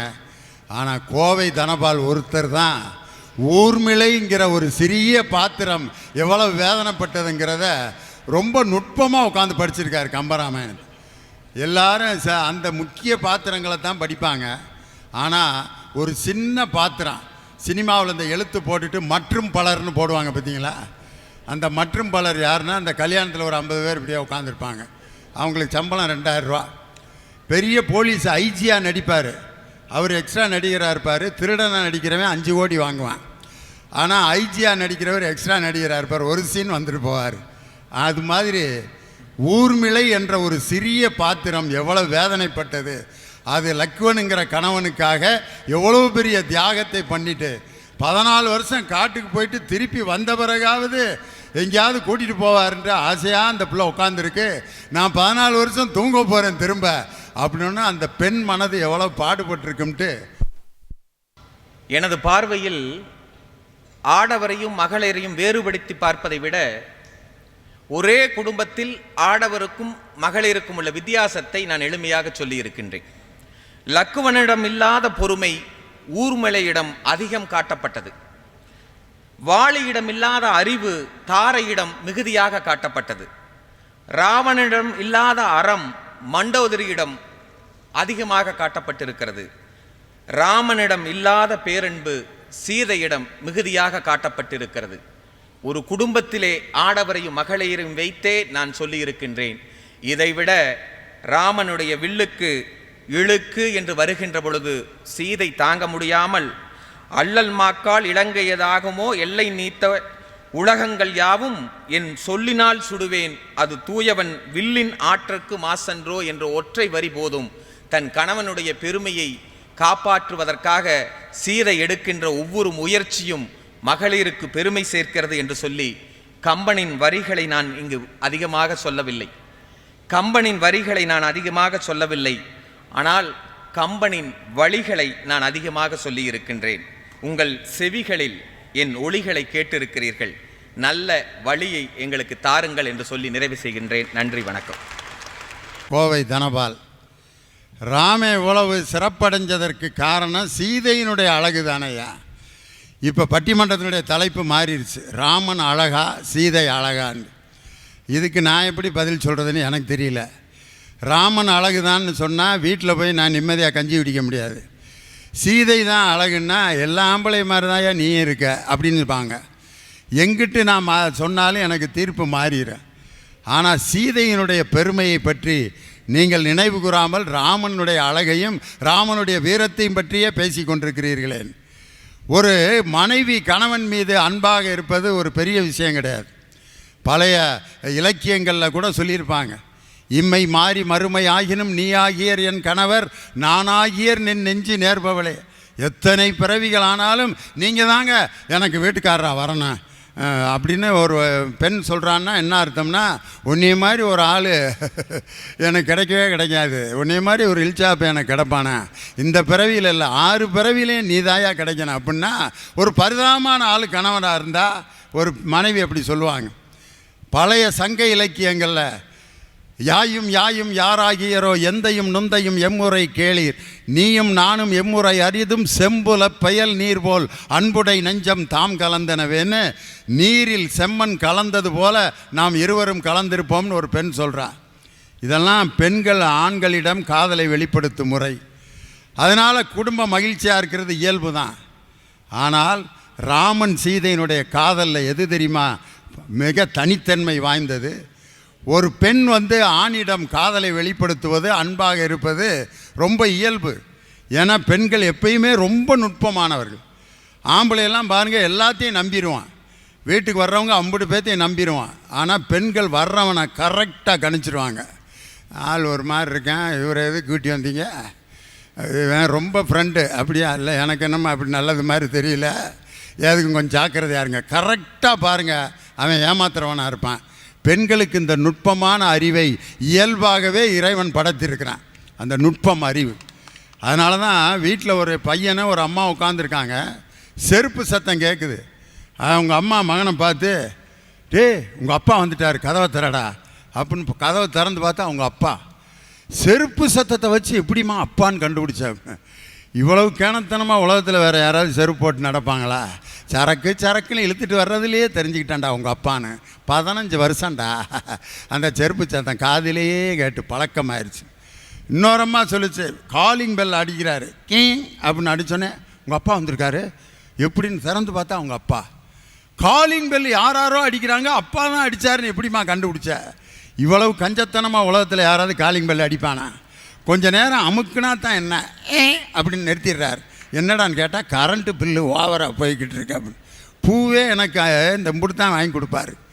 அதனால் அவர் அடிக்கிற காலிங் பெல்லை வச்சு நான் கண்டுபிடிச்சிடுவேன். இதை விட ரொம்ப உயர்ந்த பெண் யார் தெரியுமா?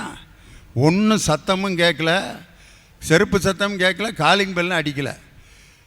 மகனை கூப்பிட்டு உங்கள் அப்பா வந்துட்டார் போல இருக்கு. எப்படிம்மா? எதுவுமே தெரியல, அப்பா வந்துட்டாருன்னு. வாடை அடிக்குதுரா, உங்கள் அப்பா வந்துட்டாருன்னு. கதவை திறந்தா ஐயா நல்லா இருக்கியா அப்படின்ட்டு ஒரு நிலையில் வர்றான். உங்கள் அப்பாவை 20 வருஷமாக இந்த கோலத்தில் தான்டா பார்த்துக்கிட்டு இருக்கேன். யானை வரும் முன்னே மணி ஓசை வரும் பின்னேங்கிறதுக்கு உங்கள் அப்பா வர்றதுக்கு முன்னாடியே அந்த வாடை வந்து சேர்ந்துருதுரா. 20 வருஷமாக நாம் பெண்கள் நுட்பமாக இருப்பார்கள். அதனால் சீதை ஏன் ராமனை இவ்வளவு விரும்பினாள், சீதையினுடைய அன்பு இவ்வளவு பலமாக இருந்ததற்கு என்ன காரணம் அப்படின்னா, ராமன் சொல்கிறான், சிந்தையாகிலும் உன்னை விட வேற யாரையும் நான் தொடமாட்டேன் என்று, சிந்தையிலும் இன்னொரு பெண்ணை நான் தொடமாட்டேன்னு சீதைக்கு ராமன் சொன்னதுனால தான் அந்த சீதையின் பாத்திரத்தை கம்பர் மிக உயர்வாக காட்டியிருக்கிறார். அதனால தான் காதல் கொள்ளும் பொழுது ராமனும் சீதையும் சந்திக்கிற அந்த காட்சியில் அண்ணலும் நோக்கினாள் அவளும் நோக்கினாள் அப்படின்னு சொல்லிட்டு அதில் அடுத்த வரி சொல்கிறாரு, இதயம் மாறி புக்கு எய்தினர்னு. ராமனுடைய இதயம் சீதைக்கு போயிருச்சான், சீதையினுடைய இதயம் ராமனுக்கு வந்துருச்சான். எது வழியா? கண் வழியாக. கம்பர் அன்னைக்கு சொன்ன வெளி வாசல் வழி வந்து இதயம் போகுதேன்னு சொல்லி அழகான ஒரு கவிஞர் எழுதியிருப்பார். வெண்ணிலா குடைப்பிடிக்க வெள்ளி மீன் தலையசைக்க வெளிவாசல் வழி வந்து இதயம் போகுதேன்னு. இதயத்திற்குள் அன்பு வருவதற்கு வாசல் எது என்றால் அது விழிதான் என்று எல்லோருக்கும் முன்னோடியாக கம்பன் அந்த காதல் காட்சியை ரொம்ப அழகாக சொல்லியிருப்பார். அதைத்தான் தூக்கியில் தஞ்சை ராமையாதை எழுதியிருப்பார். கண் வழி புகுந்து கருத்தினில் கலந்த மின்னொழியே ஏன் மௌனம், வேறெதிலே உந்தன் கவனம், வேறெதிலே உந்தன் கவனம். கண் வழி புகுந்து கருத்தினில் கலந்த மின்னொழியே ஏன் மௌனம்னு. இதையெல்லாம் பின்பற்றி தான் வைரமுத்து எழுதினார் அலைகள் ஓய்வதில்லை. விழியில் விழுந்து இதயம் நுழைந்து உயிரில் கலந்த உறவே, விழியில் விழுந்து இதயம் நுழைந்து உயிரில் கலந்த உறவேன். இவற்றுக்கெல்லாம் முன்னோடியாக எழுதியவன் கம்பன் தான். என் இதயம் மாறி புக்கு எய்தினர்னு சொல்லி, உன் கண் அசைவு என் கண்ணில் பட்டவுடன் உன்னுடைய காதல் என் இதயத்தில் மட்டுமல்ல என் உயிரோடு கலந்து விட்டதுன்னு. இந்த அருமையான சீதையின் மெல்லிய காதல் தான் ராமனை இவ்வளவு மையல் கொள்ள வைத்தது, சீதையின் மீது அன்பு கொள்ள வைத்ததற்கு காரணம் சீதையினுடைய அழகும் அந்த எளிமையான அன்பும் தான் அப்படின்னு நான் சொல்ல, தனபால் சொன்னார். அவருக்கு நான் இப்போ கொஞ்சம் வாசித்திருக்கேன், அவ்வளோதான். இனி அதை கேட்டுட்டு உட்காந்துருக்காங்க. கோயமுத்தூருக்கு பதில் சொல்ல இன்னொரு கோயமுத்தூர், கோவையிலிருந்து அருமை சகோதரியார் மரியாதைக்குரிய முனைவர் ஷர்மிளா பானு அவர்கள் ஒரு தனியார் துறையிலேயே எக்ஸிக்யூட்டிவ் ஆஃபீஸராக ஒரு கம்பெனியில் பணியாற்றி கொண்டிருக்கிறார்கள். தாவரவியல் முனைவர் பட்டம் பெற்றவர் டாக்டர் ஷர்மிளா பானு. இப்பொழுது ஆடவரே என்ற அணியை அலங்கரிக்க ஒரு மகளிர் ஒரு பலத்த கரவொலியோடு இங்கே வந்திருக்கிறார். ஏன்னா ஒரு பெண் ஆடவரேன்னு பேசுகிறது ரொம்ப பெருமை. அதனால் நீங்கள் ஆடவர்கள்லாம் அந்த சகோதரிக்கு நீங்கள் கைதட்டி உற்சாகப்படுத்தணும். அதைத்தான் அவங்க ரொம்ப எதிர்பார்க்குறாங்க. டாக்டர் ஏபிஜே அப்துல் கலாம் ஒரு விழாவிற்கு செல்கிறார். சென்றவுடன் ஒரு கேள்வி அவரிடம் கேட்கப்படுகிறது, தேசிய ஒருமைப்பாடு என்றால் என்ன என்று. அதற்கு மக்கள் நாயகன் டாக்டர் ஏபிஜே அப்துல் கலாமின் பதில் என்ன தெரியுங்களா? இஸ்லாமிய மதத்தை சார்ந்த நான் கிறித்துவ முறைப்படி மெழுகுவர்த்தியை ஏந்தி இந்து முறைப்படி குத்துவிளக்கை ஏற்றுகிறேனே, இதுதான் தேசிய ஒருமைப்பாடு என்றார். அந்த வரம் அவருக்கு கிடைத்தது. அவருக்கு அடுத்தபடியாக இந்த ஷர்மிளா பானுவுக்கு இந்த கம்பன் கழகத்தில் கிடைத்தது என்றால் இதுதான் எங்களுடைய பெருமை என்று நான் பேசுகிறேன். அதாவது ஆடவர்களுடைய பெருமைதான். எனக்கு பின்னால் என் கணவன் நின்று தட்டி கொடுக்கிறார், அந்த பெருமையில் தான் நான் பேசிக்கொண்டிருக்கிறேன். ஆணுக்கு வெற்றிக்கு பின்னால் ஒரு பெண் இருப்பார்னு தான் நான் கேள்விப்பட்டிருக்கேன்.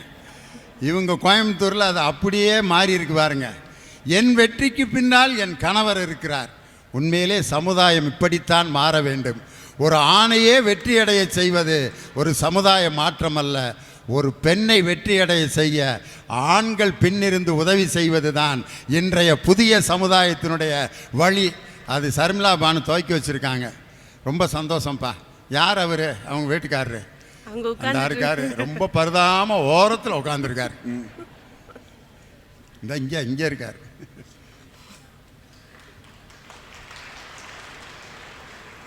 கைதட்டினா பத்தாது, இதே மாதிரி நீங்களும் உங்கள் மனைவிமார்களை மேடையில் அமர வைத்து பேசி கீழே உட்காந்து நீங்களும் கைதட்டினா தான் இந்த சமுதாயத்தில் பெரிய மாற்றம் உருவாகும். அதான் இருவரியில் படிக்க வேண்டும் என்றால் திருக்குறளை படி என்பார்கள், 3 வரிகளில் படிக்க வேண்டும் என்றால் மூதுரையை படி என்பார்கள், 4 வரிகளில் படி என்றால் நான்மணி கடிகையை படி என்பார்கள். நான் இங்கு இந்த மாபெரும் சபையில் கூறுகிறேன், வாழ்க்கையில் விதியையும் மதியையும் படிக்க வேண்டும் என்றால் தயவு செய்து கம்பராமாயணத்தை படிங்கள் என்று. எங்கள் அண்ணன் கோவையிலிருந்து கோவை தனபால் ரொம்ப அருமையான பேச்சாளர், ரொம்ப அருமையா பேசிட்டு போனாங்க. ராவணன் வில்லன்னு சொல்லி இங்க வந்து பேசிட்டு போனார். நமக்கு தெரிஞ்ச விஷயம்தான், ராவணன் வில்லன் தான். ஒரே ஒரு குணம் மட்டும் அவனிடம் இல்லாமல் இருந்தால் அவனும் நல்லவன் தான் என்பதனை நாம் புரிந்து கொள்ள வேண்டும். ராவணன் கடத்திட்டு வந்துடுறாரு சீதைய. கடத்திட்டு வந்த உடனேயே எவ்வளவோ வேடங்கள், மாற்று வேடங்களில் போய் சீதையை மயக்க பார்க்கிறார். ஆனால் அது ஒருபோதும் நடக்கவில்லை. சீதை பிராட்டி மயங்கவில்லை. ராவணன் மிகவும் மன உளைச்சலோடு தன் அமைச்சரவையை கூட்டுகிறார். கூட்டிய பின்பு சொல்கிறார், எவ்வளவோ வேஷத்தை போட்டுட்டு போய் நான் சீதையின் முன்பு நின்றேன், ஆனாலும் கூட அவர் ஏறெடுத்து என்னை பார்க்கவில்லையே என்று. அதற்கு உடனே அமைச்சர்கள் கூறுகிறார்கள், எவ்வளவோ வேடத்தை போட்ட நீங்கள் ஏன் ராமனின் வேடத்தை போடவில்லை என்று கூறுகிறார்கள். அதற்கு அந்த கெட்டவனுடைய பதில் என்ன தெரியுங்களா? நான் போட்டேன், இவ்வளோ வேடத்தை போட்ட நான் அதை போடாமல் இருப்பேனா? நான் ராமனினுடைய வேடத்தையும் இந்த ராவணன் போட்டேன். போட்ட உடனேயே நல்லவன் என்ற குணம் என் மனதில் ஒட்டி கொண்டது. அவள் முன்னால் செல்வதற்கு கூட எனக்கு தயக்கமாக இருந்தது. ஏனென்றால் ராமன் ஒருவனுக்கு ஒருத்தி, பிறனில் விளையாமை என்று வாழ்பவன் என்று கூறினானே. இதுதான் ராவணன் கதாபாத்திரத்திலும் ராமனை பற்றி கம்பர் அங்கு எழுதியுள்ளார் என்றால் இதுதான் ஆடவர்களுடைய சிறப்பு. நினைச்சு பாருங்க, வசிட்டரிடம் இருந்து கல்வி கற்ற ராமன் வருகிறார். இன்னும் பல கலைகளை கற்று தேர்ந்து சாஸ்திர சம்பிரதாயங்களையும் நீ படிக்க வேண்டும் என்று தன்னுடைய தந்தை விஸ்வாமித்திரரிடம் நீ போய் எல்லாம் கத்துட்டு வான்னு அனுப்பிச்சு விடுறாரு. வழியில் அமைதியான வழி நடந்து கொண்டே போகிறார். அந்த அமைதியான வழியிலும் ஒரு பெண் அரக்கி வந்து அங்கு நின்று துன்புறுத்துகிறாள். ராமன் சுத்தமான வீரன் அல்லவா, பெண்ணை தொடமாட்டான். சுத்தமான வீரர்கள் எப்பொழுதும் பெண்ணை துன்புறுத்த மாட்டார்கள், தொடக்கூட மாட்டார்கள். அவன் அப்படியே நின்று விடுகிறான். அதற்கு தன்னுடைய குரு விஸ்வாமித்திரர் கூறுகிறார், இவள் பெண் உருவில் இருக்கும் அரக்கி, நான் கட்டளையிடுகிறேன், நீ அவளை துன்புறுத்து அழித்து விடு என்று. ஆனால் ராமன் அப்போது கூட கேட்கவில்லை. திடீரென்று ஒரு யோசனை தன்னுடைய சிந்தையில் தோன்றுகிறது ராமனுக்கு. என்ன தெரியுங்களா? தந்தை சொல் மிக்க மந்திரம் இல்லை என்பார்கள். தன்னுடைய தந்தை தன் மகனை அழைத்து விஸ்வாமித்திரருடன் போ என்று கூறும்போது ஒரு வார்த்தை சொன்னார், இனி உன் தாய், தந்தை, குரு, தெய்வம் எல்லாமே அவர்தான். அவர் என்ன சொல்கிறாரோ அதுதான் உன் வேத வாக்காக நீ கடைபிடிக்க வேண்டும் என்று சொல்லி அனுப்புகிறார். அந்த வேத வாக்கை தன்னுடைய சிந்தையில் எடுத்துக்கொண்டு 2 வரிகளில் ராமன் கூறுகிறார் என்னவென்றால், மெய்யென நின் உரை வேதம் எனக் கொடு, மெய்யென நின் உரை வேதம் எனக் கொடு, செய்கை என்றோ அறம் செய்யும் மாறு என்று உன்னுடைய உரையை நான் வேதம் என எடுத்துக்கொள்கின்றேன், இப்பொழுது அழித்து விடுகிறேன் அந்த தாடகையை என்று புறப்பட்டானே. இதுதான் ராமனின் நற்பண்புகள். நினைச்சு பாருங்க, எவ்வளவு பெரிய விஷயம். தன்னுடைய தந்தைக்கு சிறந்த மகனாக, தம்பிகளுக்கு சிறந்த அண்ணனாக, தன்னுடைய மனைவிக்கும் சிறந்த கணவனாக இருந்தவன் ராமன். அங்க போயிட்டு அவர் சொல்றாரு, ஹனுமன் சொல்றாரு, நான் ராமனுடைய பக்தன் என்று சொல்லும் போது யாரா இருந்தாலும் கண்ணை பார்த்து பேசினா நம்ம புரிஞ்சுக்குவோம், இவன் உண்மை சொல்றானா இல்ல பொய் சொல்றானான்னு. தன்னுடைய கணவன் மேல் உண்மையான பக்தி கொண்டவள் சீதை. ஆனாலும் கூட அவள் என்ன தெரியுமா சொன்னால், நெஞ்சை பிளந்து காட்டு என்று. அங்கு பிளந்து காட்டியது ஆடவன் என்ற ஒருவன் தான் தவிர வேறு யாரும் கிடையாது. எதற்காக? சீதை என்ற பெண்ணை காப்பாற்றுவதற்காக. நினைச்சு பாருங்க, பட்டாபிஷேகம் நடக்க போகுது. பட்டாபிஷேகம் நடக்க போகும்போது அப்படியே தன்னுடைய தாத்தா வீட்டிலிருந்து புறப்பட்டு வருகிறார் பரதன். வரும்பொழுது கலகலப்பான ஊர், மிகவும் ஒரு கலக்கமான நிலையில் உள்ளது. சந்தோஷமான ஊர் ஒரு சங்கடத்தில் உள்ளது. மிகவும் வேதனை அடைகிறார். என்ன ஆச்சு என்னுடைய ஊருக்கு என்று தாயை காணும் கன்று போல, பசுவை காணும் கன்று போல ஓடோடி போகிறார். போய் தாயிடம் கேட்கிறார், அம்மா என்னாச்சு ஊருக்கு, இப்படி நிற்கிறாங்களே எல்லாரும், கதி கலங்கி நிற்கிறாங்களே என்னன்னு. தன்னுடைய தாயின் வார்த்தைகள் என்ன தெரியுமா? மகனே, நீ எப்பொழுது வந்தாய், எப்படி இருக்கிறாய், என்ன சாப்பிட்டாய், உன்னுடைய உடம்பு சரியா இருக்கிறதா, நீ நன்றாக இருக்கிறதா என்றல்ல, 2 வார்த்தை தான். என்ன தெரியுங்களா? தந்தை வானத்தான், அண்ணன் காணத்தான் என்றால். இதுதான் பெண்ணுடைய பாசமா? அப்படி ஆடி போயிட்டாரு பரதன். இப்பேற்பட்ட வார்த்தைகள் என்னுடைய தாயின் வாயிலிருந்து வருகிறதா என்று.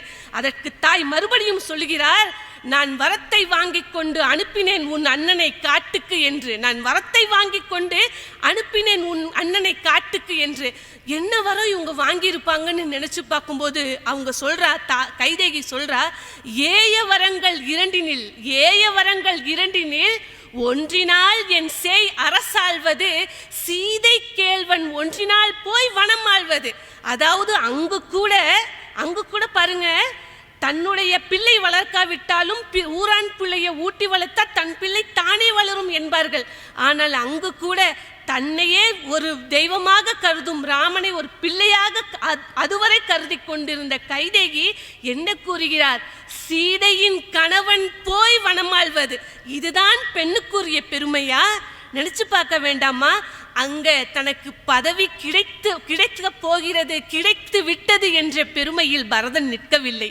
அழுகின்றான், புலம்புகின்றான். தாயே, என்ன இப்படி செய்து விட்டாய், தந்தை எதுவுமே சொல்லவில்லையா என்று. அதற்கும் அவள் கூறுகிறாள், உன் தந்தை சொன்னான் என்ன தெரியுமா? உன் கழுத்தின் நான் உன் மகனுக்கு காப்பின் நானாம் என்று.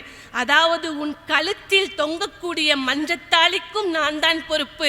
நாளை நான் இல்லாவிட்டால் உன் மகன் ஏந்தும் அந்த காப்புக்கு கூட நான் தான் பொறுப்பாக விடக்கூடாது கைதேகி என்று கெஞ்சினாள். நான் அலறவில்லை, பிடிவாதத்தை நான் விட்டே கொடுக்கவில்லை என்று. அந்த இடத்துல வேற யாராவது இருந்திருந்தால் சரி, பதவியை ஏற்றுக்கொள்ளலாம் என்று எண்ணுவார்கள். ஆனால் இருந்தது ராமனின் வழி நின்ற பரதன் அல்லவா? என்ன தெரியுமா சொல்றாரு?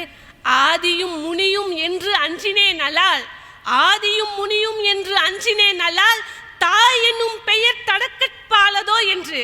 அதாவது தாய் என்னை என்ன நினைப்பால், தாய் என்னை என்ன நினைப்பால், தாய்க்காக நான் அஞ்சவில்லை.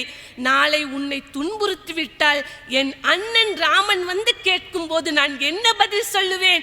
என் ராமன் அண்ணனுடைய முகத்தில் நான் எப்படி முழிப்பேன் என்று ஒரு தம்பி சொல்லுகிறானே, இதுதான் பண்பிலேயே சிறந்த பண்பு.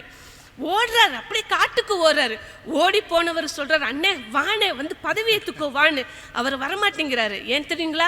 ராமன் தந்தையின் சொல்கள் தன்னுடைய வேதம் எனவும், தந்தையிடம் சொல்லின் வாதம் கூடாது எனவும் தன் பாதையை நடைப்பயணமாக காட்டுக்கு சென்றவன் ராமன். அவன் எதுவுமே சொல்ல. என்ன தெரியுமா அவர் திருப்பி சொன்னாரு? அவர் ஒரே வார்த்தை தான் சொன்னாரு, நீ பிறந்தது கூட அரசாள்வதற்குத்தான், நீ பிறந்தது கூட அரசாள்வதற்குத்தான், போய் நீ அரசாள் என்று. நீ பிறந்து உரிமை ஆதலால் அரசு நின்னதே ஆள்க என்று. இப்பேற்பட்ட ஒரு அண்ணன் கிடைக்க பரதன் என்னதவம் செய்தானோ தெரியவில்லை. ஆனால் அப்படியே அழுதுட்டு அவர் இன்னொரு வார்த்தை சொல்றாரு, அண்ணே நான் அரசாள்க போகிறேன், ஆனால் நான் அரசனாக இல்லை, உன் திருவடிகளை எடுத்துக்கொண்டு அந்த திருவடிகளுக்கு நான் உன் பிரதிநிதியாக அரசாள்கிறேன் என்றானே. அங்கு நிற்கின்றான் அந்த கதாபாத்திரமான பரதன் என்பவன்.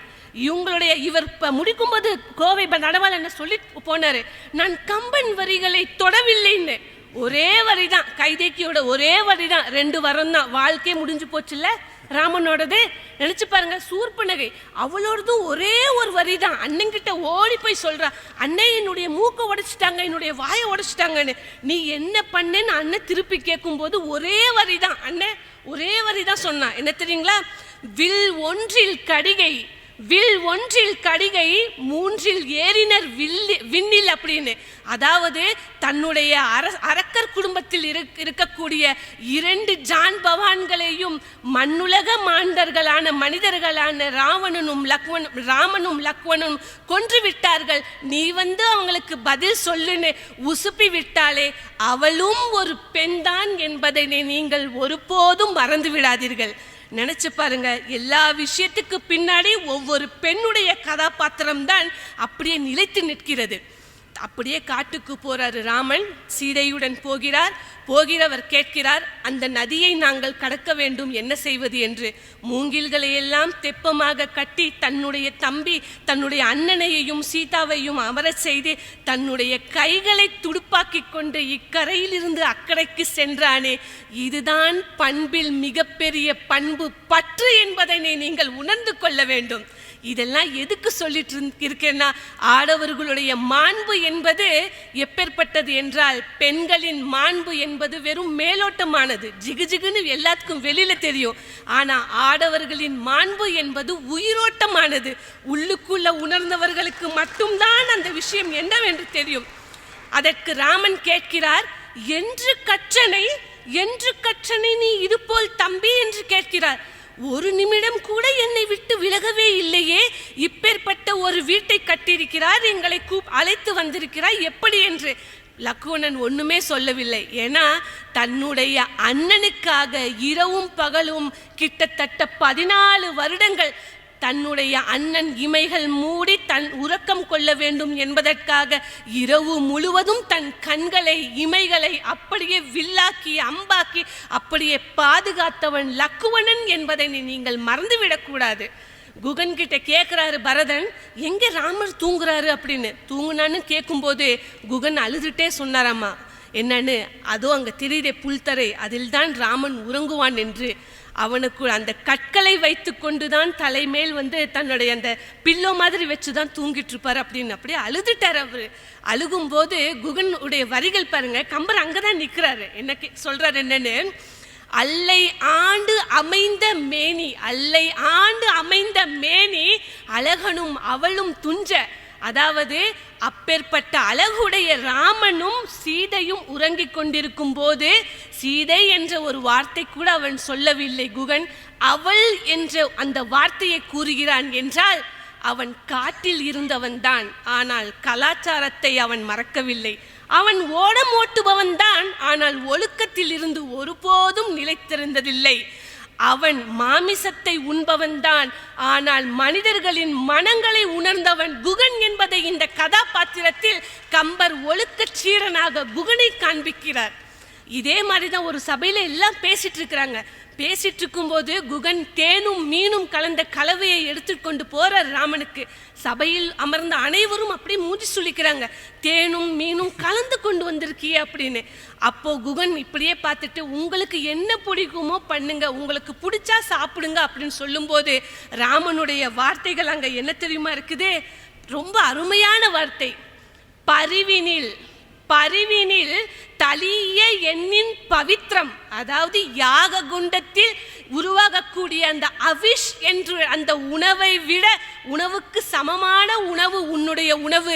ஏனென்றால் நீ அன்பால் தான் இந்த உணவை சமைத்தால் தவிர ஒருபோதும் உன் மனதில் கெட்ட எண்ணங்கள் இல்லை என்று ராமனால் வர்ணிக்கப்பட்ட ஒரு அன்பின் சுய ரூபம் குகன் என்றால் அது யாருனாலையும் அடிச்சுக்கவே முடியாது. ராவணன் மட்டும் என்ன கெட்டவனா? ராவன் கிட்ட அந்த கெட்ட குணம் இருக்குது, இல்லைன்னு சொல்லல. ஆனா பாருங்க, கும்பகர்ணனுங்கிற ஒரு தம்பி இருக்கிறாரு. யாருக்கு? ராவணனுக்கு. அவன் சொல்றான் என்னன்னு, வீடனுங்கிற ஒரு தம்பி ராமன் கிட்ட வந்துடுறாராமா. வந்ததுக்கு அப்புறம் போய் சொல்றாரு, யாரு? கும்பகர்ணன் சொல்றாரு, நடுவர் அவர்களே, கம்பராமாயணத்தில் அதுவும் ஆடவர்களை பத்தி பேச விட்டுருக்கீங்க, பேச விட்டு இப்படி மணி அடிக்கிறீங்களே, இது உங்களுக்கே நியாயமா? நினைச்சு பாருங்க. ஆடவரை பற்றி பேசுகிற எனக்கு ஒரு ஆடவரே மணி அடித்து நிறுத்துவதா அப்படின்னு கேட்குறீங்க. இன்னும் 2 ஆடவர் இருக்காங்க பேசுறதுக்கு, அதனால தான் அவங்களுடைய பேச்சுக்கு நேரம் கொடுக்கணும் அப்படிங்கிறதுக்காக, வேற ஒரு காரணம் இல்லைம்மா. இதற்கு மிகவும் அருமையாக கும்பகர்ணன் கூறுகிறான் என்னவென்று, கருத்திலா இறைவன் தீமை கருதினால் அதனை காத்து திருத்தலாமாகி நன்றே திருத்தலாம், திருத்தலாமாகி நன்றே திருத்தலாம், தீராதாகில் பொறுத்துரு பொருள் உண்டாமோ பொருள் தொழிற்குரியராகி ஒருத்தரின் முன்னம் சாதல் உண்டருக்கு உரியதம்மா. நமக்கு சாப்பாடு போட்டவன் நம்முடைய அண்ணன் ராவணன். நமக்கு வழிகாட்டுபவன் நம்முடைய அண்ணன் ராவணன். அவனுக்கு ஒரு தீங்கு விளையும் போது வரும்போது அவனை விட்டு ஒருபோதும் விலகக்கூடாது. மாறாக அவன் முன்தான் நாம் நிற்க வேண்டும். அப்படி நிற்க முடியவில்லை என்றால் அவன் முன்னே நம்முடைய சாவை, நம் மூச்சை நிறுத்திவிட வேண்டும் என்று கூறினானே, சிறந்த தம்பியாக அங்கு கும்பகர்ணன் நிற்கிறான் என்றால் இதுதான் கம்பராமாயணத்தில் மிகப்பெரிய மேன்மையாக இருக்கிறது. நடுவரவர்களே, நிறைய செய்திகள் உண்டு. ஏனால் எடுத்துக்கொண்ட பாத்திரம் அச்சயா பாத்திரம், ஆடவர்களுடைய பாத்திரம் சொருகிக் கொண்டேதான் இருக்கும். ஆனாலும் கூட நேரம் இல்லாத காரணத்தினால் இன்னொரு வருடம் வரும் 82வது வருடமும் இதே மேடையில் இன்னொரு தடவையும் இதே வாய்ப்பில் ஷர்மிளா பானு இங்கு நின்று பேசிக் கொண்டிருக்க, நடுவரவர்கள் இப்படியே என்னை பார்த்து அனைவரும் கைத்தட்டுங்கள் என்று சொல்லிக் கொண்டிருக்க, எல்லா ஆடவர்கள் கூட சேர்ந்து அவர்களுடைய பெண்களும் சேர்ந்து எனக்கு தட்டி கொடுப்பார்கள் என்ற நம்பிக்கையுடன் கம்பனை பற்றி பேசாமல் இருக்க இது ஒரு வெளிநாடு அல்ல. கம்பனை பற்றி பேசாமல் இருக்க இது ஒரு வெளிநாடு அல்ல. கம்பனையும் கலாச்சாரத்தையும் பண்பாட்டையும் நாகரிகத்தையும் கற்றுக் கொடுத்த, கம்பராமாயணத்தை பற்றி கற்றுக் கொடுத்த தமிழ்நாடு என்று கூறி நல்லதோர் வாய்ப்புக்கு நன்றி பாராட்டி, மாண்பு இருந்தால் இந்த கம்பனின் குற்றம், மாசு இருந்தால் இம்மங்கையின் குற்றம் என்று கூறி விடைபெறுகிறேன். நன்றி, வணக்கம். பானு, எனக்கு ஏன் மணி அடிச்சிங்க அப்படின்ட்டு ரொம்ப கோபமாக வேற கேட்டாங்க. காரணம், ராவணனை பற்றி ரொம்ப அற்புதமாக சொன்னாங்க. ராவணனுடைய பெருமையை கம்பர் அவருடைய தொடக்கத்தில் ராவணனை எங்கேயோ உச்சத்தில் கொண்டு போய் வைப்பார். ராவணனுடைய அற்புதமான குணங்களை சொல்லும் பொழுது, வாரணன் பொறுத்த மார்பும் சங்கரன் கொடுத்த வாளும் நாரதர் வியக்கும் வண்ணம் நயம்பட உரைக்கும் நாவும் சகல திறன்களையும் பெற்ற ஒரு அற்புதமான ஒரு மிகப்பெரிய ஜாம்பாவானாக ராவணனை காட்டுவார். ஆனால் அந்த ராவணன் அந்த கம்பராமாயணம் முடியும் போது அவன் சந்திக்கின்ற அழிவு இருக்குது பார்த்தீங்களா, அதுக்கு வேற ஒரு காரணமும் இல்லை. தன்னுடைய தங்கையினுடைய சொல்லை கேட்டான், தகாத உறவை நேசித்தான், தகாத உறவை அடைவதற்கு தகாத வழியை பின்பற்றினான். உடன் பிறந்த தம்பியினுடைய சொல்லை கேட்கவில்லை, மனைவியினுடைய புலம்பலையும் காதில் விழவில்லை. காமம் ஒன்றுதான் அவன் கண்ணை மறைத்தது. எவ்வளவு பெரிய திறமைசாலியாக இருந்தாலும் இந்த ஒரு சிறிய தவறினால் யானை என்ற ராவணன் அடிசரிக்கு கீழே விழுந்ததை காட்டிய கம்பன், ராவணனை போல் வாழாதீர்கள் அப்படின்னு காட்டுறதுக்காக ராவணன் என்ற ஒரு அழகான பாத்திரத்தை கம்பன் படைத்திருக்கிறார். காரணம், அந்த ராவணனுடைய கேரக்டரை சம்பூர்ண ராமாயணத்தில் அருமையாக இவர் நடிச்சிருப்பார். நம்ம டி.கே. சண்முகம் அவர் ராவணனை அந்த கையில் வீணையை வச்சுட்டு பாடுற ஒரு பாட்டு, புலவர்கள்லாம் அப்படியே உட்காந்து ராவணனுடைய புகழை பாடுவாங்க. திருச்சி லோகநாதன் பாடியிருப்பார். வீணை கொடியுடைய வேந்தனே வீரமே உருவாயிடும் இசை வெள்ளமே உயிரெனவே நினைந்து உலவும் வீணை கொடியுடைய வேந்தனே ஆனந்த கான அமுதமழையே பொழிந்து மனம் கமழ வழி செய்த வீணை கொடியுடைய வேந்தனே. ராவணன் பாடுவார், C.S. ஜெயராமன் படிப்பார். சங்கேத சௌபாக்கியமே, அப்படிப்பட்ட ஒரு மிகப்பெரிய இசை ஞானி, நாரதரை விட நயம்பட உரைக்கும் நாவை பெற்ற அப்படிப்பட்ட ராவணன் அந்த போர் முடிந்து சகல ஆயுதங்களையும் இழந்து அவன் அந்த போரில் கிடக்கும் பொழுது ராமனுங்கிற கதாபாத்திரம் போர் தர்மத்தை நிலைநாட்டி, ஆயுதமில்லாத உன்னோடு நான் போரிட மாட்டேன், இன்று போய் நாளை வா என்ற போர் தர்மத்தை காப்பாற்றிய ராமனை போன்ற ஒரு அழகான பாத்திரம் கம்பனில் வேறு யாரும் படைக்கவில்லை. நான் சொல்ல, ஷர்மிளா பானு சொன்னாங்க. இந்த இன்று போய் நாளை வான்னு சொன்ன உடனே அந்த படத்தில் கடையை ஒரு பாட்டு பாடுவார் பாருங்க, ராவணன் நான் நடிக்கிறேன், டி.கே. சண்முகம். அப்பா, அந்த காட்சியை பார்த்து கண்ணீர் விடாதவர்கள் யாருமே இருக்க முடியாது. சி.எஸ். ஜெயராமன் அப்படி உருக்கமாக பாடியிருப்பார். அந்த ராகம் அப்படி அற்புதமான ஒரு ராகம், அப்படியே விழுந்து கிடப்பார். அவ்வளோ பெரிய உயரத்தில் ராவணனை கொண்டு போய் நிறுத்திய கம்பன் அவனுடைய தகாத அந்த ஆசையினால் எவ்வளவு பெரிய வீழ்ச்சியை சந்தித்தான் என்று ராவணனுடைய கதாபாத்திரத்தில் ராவணனை போல் உயரத்திலும் இருந்து ஆசைப்படாதீர்கள், ஒரு சிறிய ஆசையினால் வீழ்ந்து போகாதீர்கள் என்று ராவணனுடைய கதாபாத்திரத்தில் கம்பன் ரொம்ப அழகாக அந்த கருத்தியலை கொண்டு சேர்த்திருக்கிறான்ட்டு ரொம்ப அருமையாக நம்ம சர்மிளா பானு பேசுனாங்க. இன்னும் 3 பேர் பேச வேண்டியிருக்கு. அதனால தான் உங்களுக்கு மணி அடித்தேன். அதனால் கோச்சுக்கிறாதீங்க. இந்த தகவல் உங்களுக்கு பிடிச்சிருந்தா லைக் பண்ணுங்க, உங்க ஃப்ரெண்ட்ஸுக்கு ஷேர் பண்ணுங்க, மறக்காம எங்க சேனலுக்கு சப்ஸ்கிரைப் பண்ணுங்க.